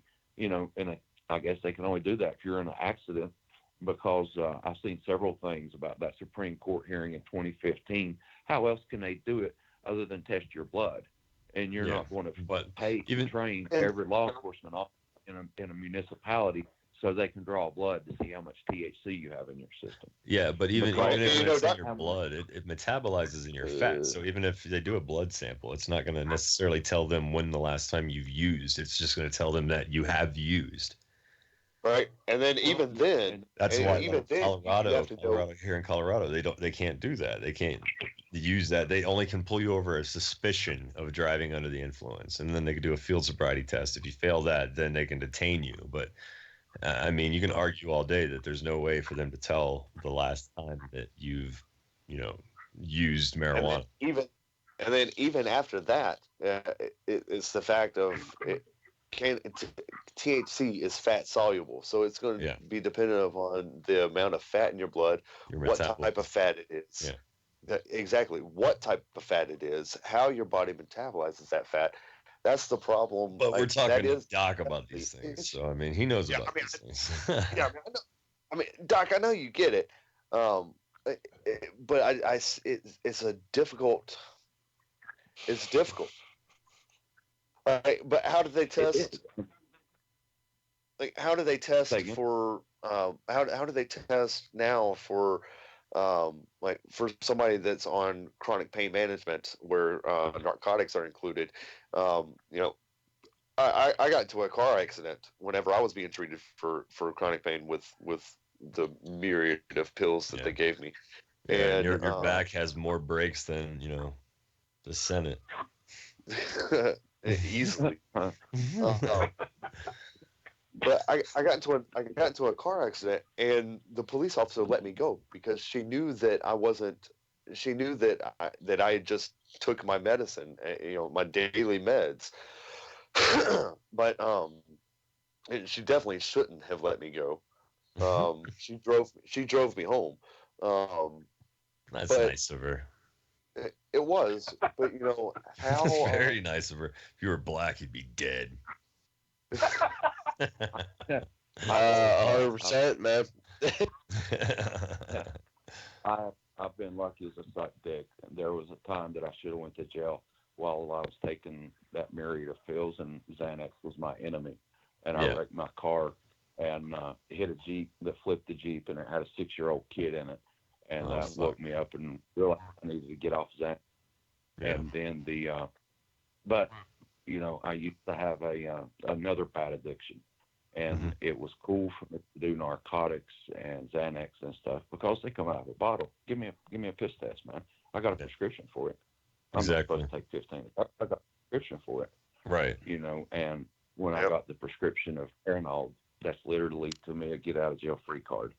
Yeah. It helps my nausea, but I can smoke, and as long as I don't cough, smoking helps me a lot more. And like I told my states the other day, I pulled out my pack of cigarettes, and I said, if you could tell me how much nicotine and tar milligrams is in this plant, then you could tell me how much THC is in one. Because the legislatures want to do a plant to dispensary where that each individual plant will have a UPC code, and it's hopefully going to be grown out here in the state of Tennessee, and then go to a dispensary and, increase our tax revenue. Hopefully if we can get, a start for medicinally recreational will come within, several years, but typically the GOP's not for legalization. Right. So it makes just from taxes here in the city, I mean, we had a second, or here in the state of Colorado, just from the taxes since legalization, we had a second income tax return, or state income tax return. And then, the following year, we all voted to have, excess money, go directly towards, education and fixing the roads. So that's what we're doing now. We're learning as we go to what to do with all this excess money to make the city benefit from it. And it's pretty cool because here in Colorado, everyone's pretty chill about marijuana. So no one's thinking like, oh my God, my kids are, getting educated by drugs. It's none of that reefer madness bullshit anymore. Right. So someone using medical marijuana is not really a fucking thing that people look down on here, but it still is in some of those states over there where you guys are. Maybe in time, Colorado, other states will be a good example, for other, but just take time for these other states to come on board. Mm-hmm. Like Colorado has, and maybe just take time. I mean, it's getting a lot better than what it has been. Absolutely. I mean, we're learning as we go. Here in Colorado, we're learning as we go, and the citizens are happy because we have a lot of say as to where the money goes. Well, so Doc, now we were talking about your about you going and speaking in front of the Tennessee House and everything. I was talking to you before you went up and did it. How did that end up going? It went great. The state representative is down around in the farm country around Knoxville, and he is, that area down there, and the entire state, like the rest of the country, he's got this opioid overprescribing epidemic, which I think a lot of it's bullshit. But he and Steve Dickerson is a physician out of Nashville, and I got both of their attention. It was my testimony went good. There's going to be another hearing in Knoxville, and then there'll be another one in Memphis. And I'm invited all those other two. They're doing each part of that. Yeah, so now, what's the next step after that? Get it drafted into a bill, and take other states' legislation. That's why I asked you about the blood content. That was something I seen in the media somewhere that there was literally micrograms, parts of blood of THC in your blood before you was considered intoxicated. Well, how do they get that blood? They tried that. It's like narcotics. Yeah. It's like like narcotics. You can't train every damn officer in a municipality to draw blood. It doesn't matter if it's with a fingerprint. Right. I mean, even with the urinalysis. Alcohol content in your breath. Go ahead. You can measure the alcohol content in your breath. That's some of the stuff. That's just the politics of it. You just metabolize it differently. It's Well, see, if it's legalized, all right. If we get to a point where we're able to legalize it, like the research should be starting now. Like I don't understand why they haven't. They're cutting themselves off at the knee. Our state legislatures are. This is how they're doing it. They're not allowing the research to be done to find out how they can test. How they can find out. Pharma too. But they're putting a lot of money in making sure that research is blocked. That is where that research is going to be public record. You know, it's not going to be some fucking hidden secret that's locked away in a cabinet.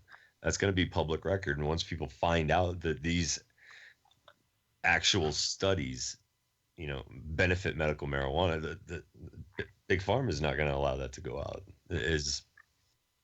Or they're going to fight with everything they have. It was it's pharmaceutical industry has us by the balls.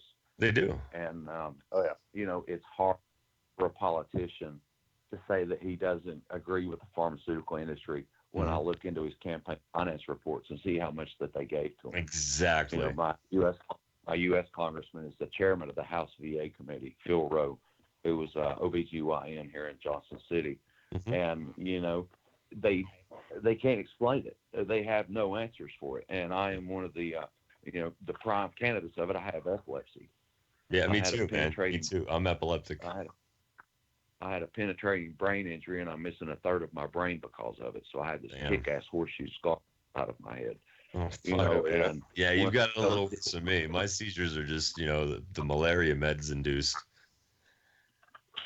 Well, mine, you know, because of my TBI, they tried me on every medication and combination of medications, and now I still take 3 different pills 3 times a day, and I had one last month. But I've, you know, what do you take? I go to the VA right now. I take Keppra, Lamictal, and Neurontin. Those are the exact same 3 I was taking, man. That's crazy. Yeah. So let me ask. I use weed now. Like, honestly, I mean, I was having pretty bad seizures. I had a really bad one where I was actually leading PT, and I face planted, and one of my Joes ran up, put his hands underneath my head, and I actually ended up breaking 3 of his fingers because it was on the concrete. So I literally, joking around, you know, I literally got a running start into a seizure, and I fractured my orbital socket. So I had some pretty violent, you know, seizures. But, you know, when I got out of the military, I was taking, it was 12 different pills, you know, twice a day. And now, like, the only pill I take is for my blood pressure. So, like, I got rid of all of my seizure meds. Haven't had a seizure since I've been out, you know. It's all been just marijuana, and it controls my seizures better than Lamictal, Keppra, and Neurontin has ever controlled them, you know. Yeah, I guess it's been about 5 or 6 years ago since Lamictal was put out, and I was initially gave it to a psychiatrist, and then I had a seizure, and they seen that I was on Lamictal. They didn't even pay attention to the dosage. I was taking 100 milligrams once a day, so then I started taking 400 milligrams twice a day, and they just kept increasing it to 3 times a day, man. And it really sucks a big dick to have taken nearly every anticonvulsant on the market, to have had 3 different craniotomies and still have seizures. Yeah, you know. Dude, but for me, I have auras, and I know to pull over because I've had them driving. I've had them on my motorcycle, but I know to get off the road, I can feel them come on, and I know to get off the road. That's scary, man. My property. Well, I mean, think about it, guys. Driving is a big sense of independence. Yeah. Think about being wheelchair, having to get, you know, transit from the VA to take you over there. Driving is a big sense of independence, and there's no therapy like being on my motorcycle. My parents and children, grandparents, everybody else could die within an hour on the same day, and I get on my bike within 5 miles, I wouldn't cry anymore. You know, I can't get now with all of your stuff. Now, with your advocacy efforts, are you getting any unwanted police attention? Well, at the VA a little bit, you know, but that was because of other issues. No, I don't really get that much attention because where I'm registered is there on the farm, and I live in a total different place next to the campus that I taught at. Right on. Right on. That's yeah, good. man. But no, I'm not. The state representative, and the state senator. That's the co-chairman of the committee. I'm not in their district. I went out there because I heard of the hearing, and then I met up with Matt, who's a lobbyist for safe access for Tennessee. I testified out there, and then I was invited to the other two hearings, and they had a Matt little get together at a coffee shop here today in Johnson City and kind of laying out, a battle plan to get this pushed through as soon as the House gets in session. Yeah. Oh yeah, man. Well, I'm proud that you're out there fighting that good fight, man. Yeah, dude. It's pretty awesome with just this, like, because now for what I do to control my seizures is there's this little strain. It's called Harlequin, and it's a 4-to-1 CBD to THC ratio. So I mean, it's got say 7% THC. It's got 7% THC. It's got 27. I'm fucking too high to math. 28. Yeah, so it's got 28% CBD. So I mean, I rip a bowl in the morning, rip a bowl in the afternoon, and maybe roll a joint at night, and smoke it. But that's what I use to control my seizures. I don't have to worry about the pills.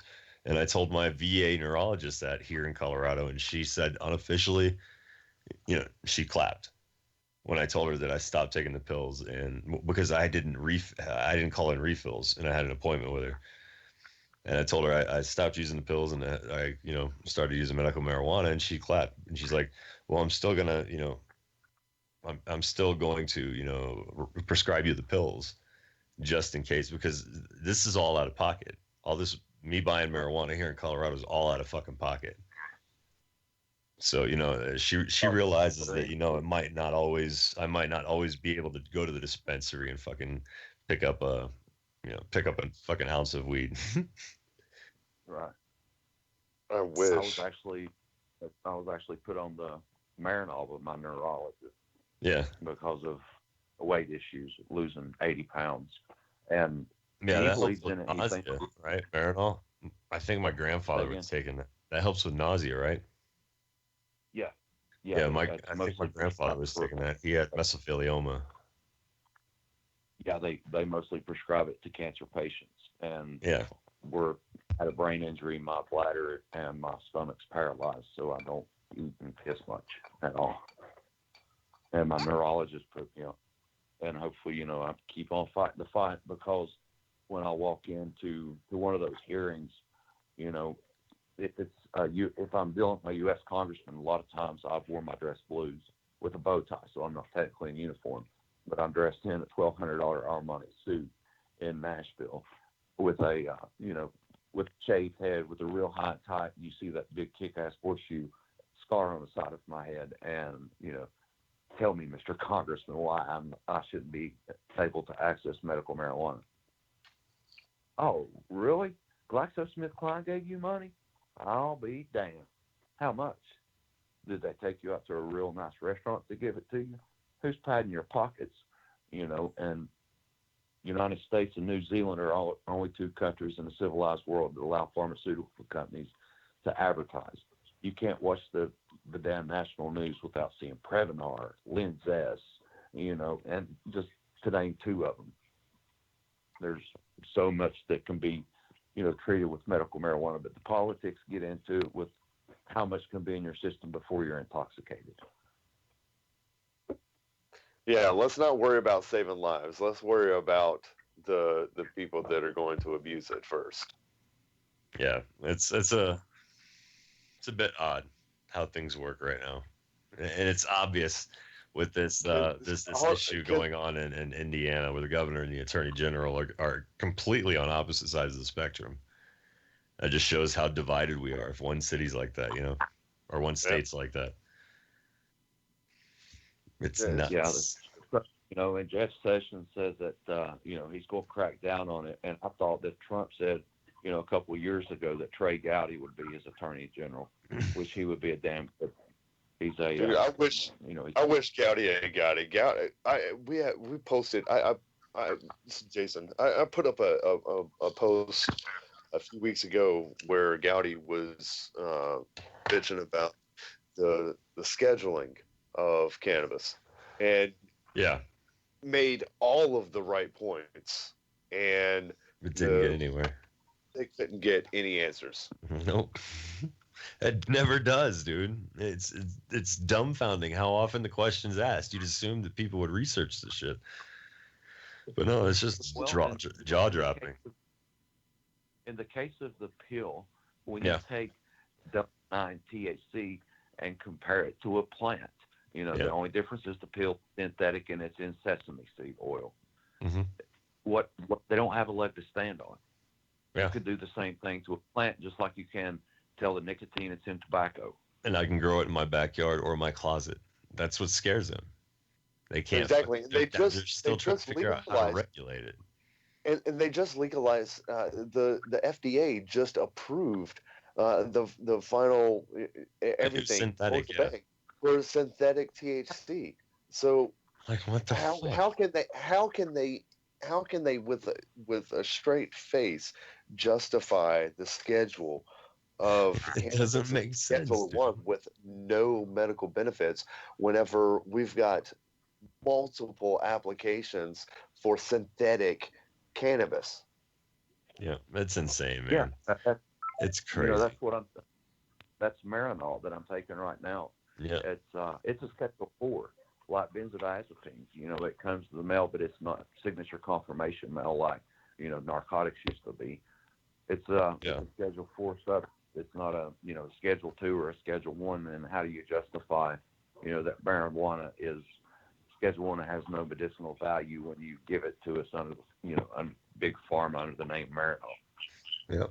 Yeah, I could live with it being Schedule 4.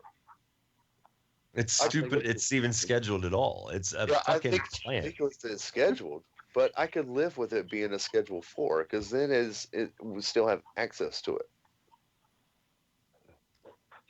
Yeah, it's the what I push at is the VA directive where no providers can talk to you about medical marijuana even if you're in a medical marijuana state, and they still treat it.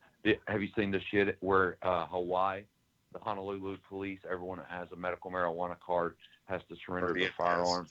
That's real. The weapons in. Really cool. That's fucking stupid, dude. That goes right along with the reefer madness. Mm-hmm. But let's let everyone alcohol. They've seen how alcohol makes some people, but that's okay for them to keep their guns. If they get convicted of a DUI or assault, at a bar from drinking over intoxication, it's fine for them to keep their guns. But go buy a plant that makes you want to fucking munch, dude. I'm on my second honey bun since the break. I'm literally, I can feel myself gaining weight as we speak. I'm sitting here drinking. But you're gonna take my gun from me when I'm probably at the most peaceful I've been since before I could remember. It's crazy to me. That's dumb shit. Why you're fucking up? I promise you, I was a much more dangerous person whenever I was on pills. Yeah, exactly. Same here. Much more dangerous. Same, dude. They put me on what was it, Ambien, and the first night I took it, I thought it was a great idea to fucking go in my my cabinet and grab all the shot glasses I had. I used to drink a lot before I had kids, and like I mentioned earlier, I kept a rum company in business in Germany. But I thought it was a good idea to grab all the shot glasses and fill them with 151 and, start doing shots. I got about 3 down and puked all over my living room floor. Don't remember it happening. The second night, I almost got in my car, but I couldn't find my car keys. Well, my father was prescribed the same medication. He actually got into his car and drove into his neighbor's house. And that's whenever I stopped taking it, dude.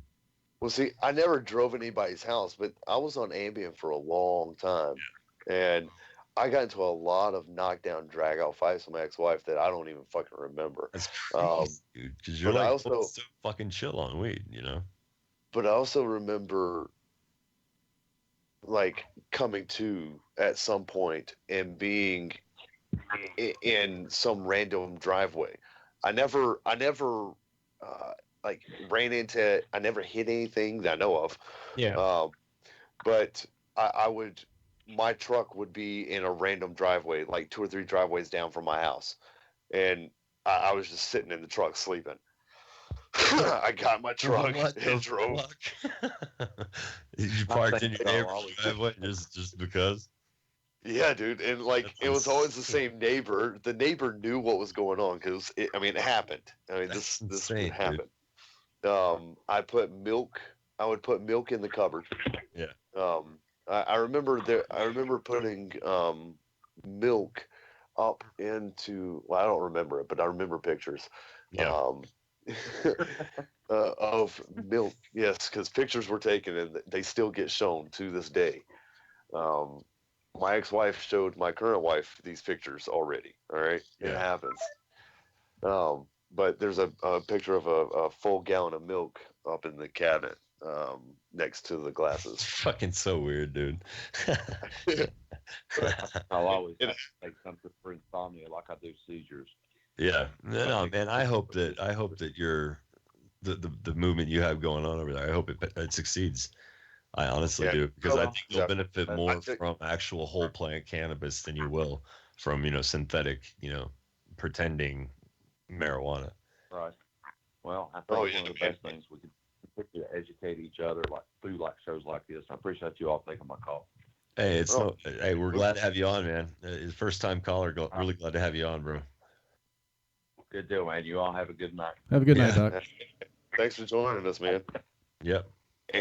And with Doc off of here, man, I really think it's about time for us to do some housekeeping.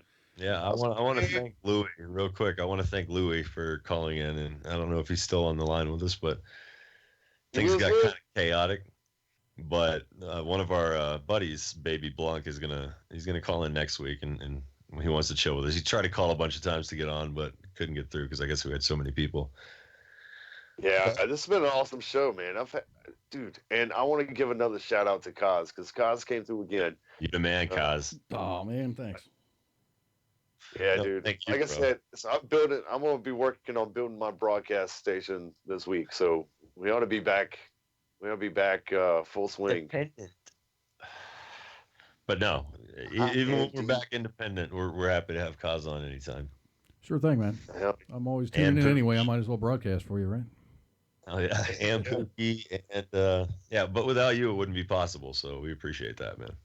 Thank you.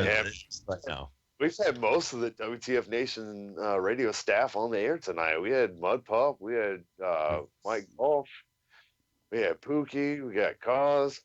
Good shit, man. We're all family. We're all family. Yeah. Hey, real quick before I get into the house cleaning, I want to. I also wanted to mention that the main page, WTF Nation. I'm sorry, the WTF Moments page has a thing going on. It's called the Secret Santa. And if you go to the main page, the web address is right down there, facebook.com/USAWTFM. Right on the, I guess it's pinned on the top of their events. Yeah, click on that. Yeah, it's the first thing right there. Click on that, and it'll take you to a little, it's like a questionnaire. Ask for your name, phone number, so on and so forth. What the Secret Santa is we're getting people that are willing to participate to sign up to be a Secret Santa for someone. And you got to do this by December 8th. That's this week. 5 days.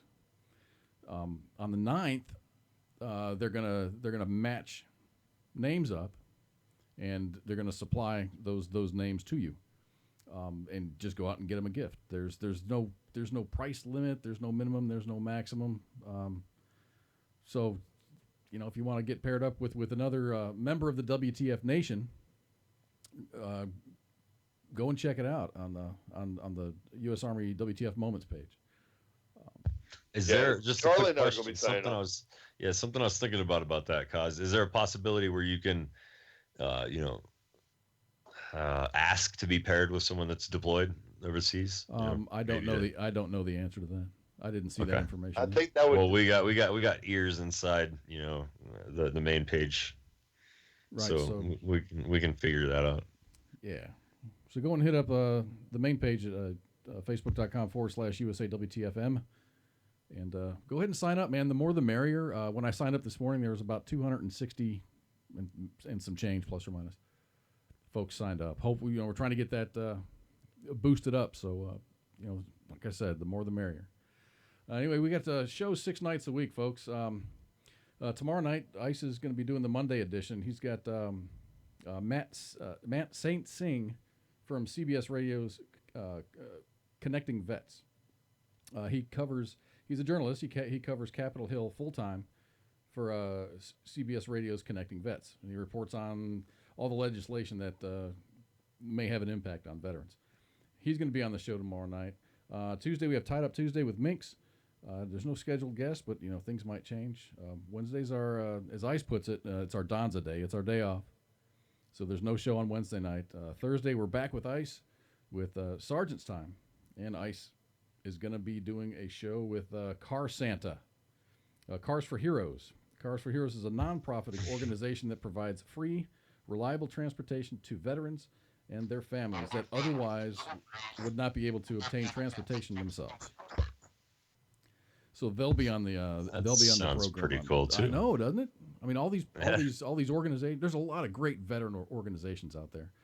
It's that time of the year where you get the warm and fuzzies. Right. I mean, these are good causes. Absolutely. Yeah, that's damn good. Not good cause. I see what you did there. And then Friday we're back with some Friday Night Freedom. Your name is Cause. I know. So Friday we're back with Friday Night Freedom with Minx. Saturday is Saturday Night Savagery with Jay Reddy and Pookie. And then brings us back to Sunday, and tonight's show is The Green Room. Thank you all for tuning in. You guys got anything, man? No, man. Thanks so much for helping us out, bro. Hey, man. We really appreciated being on the air. Anytime. Thanks to all the listeners for tuning in, watching on Mixer and Facebook. If you guys miss a show and you want to catch it, go to WTFNationRadio.com. We've got a bunch of podcasts up there. So if you missed a show and that you wanted to hear, you can download it. From there, you can get it from iTunes, and we're everywhere, man. Yeah, inflate our egos some more. Come on, people. All right, everybody. Thank you for your service. Thank you all for being here, and we're out. Sounds good, man. Later.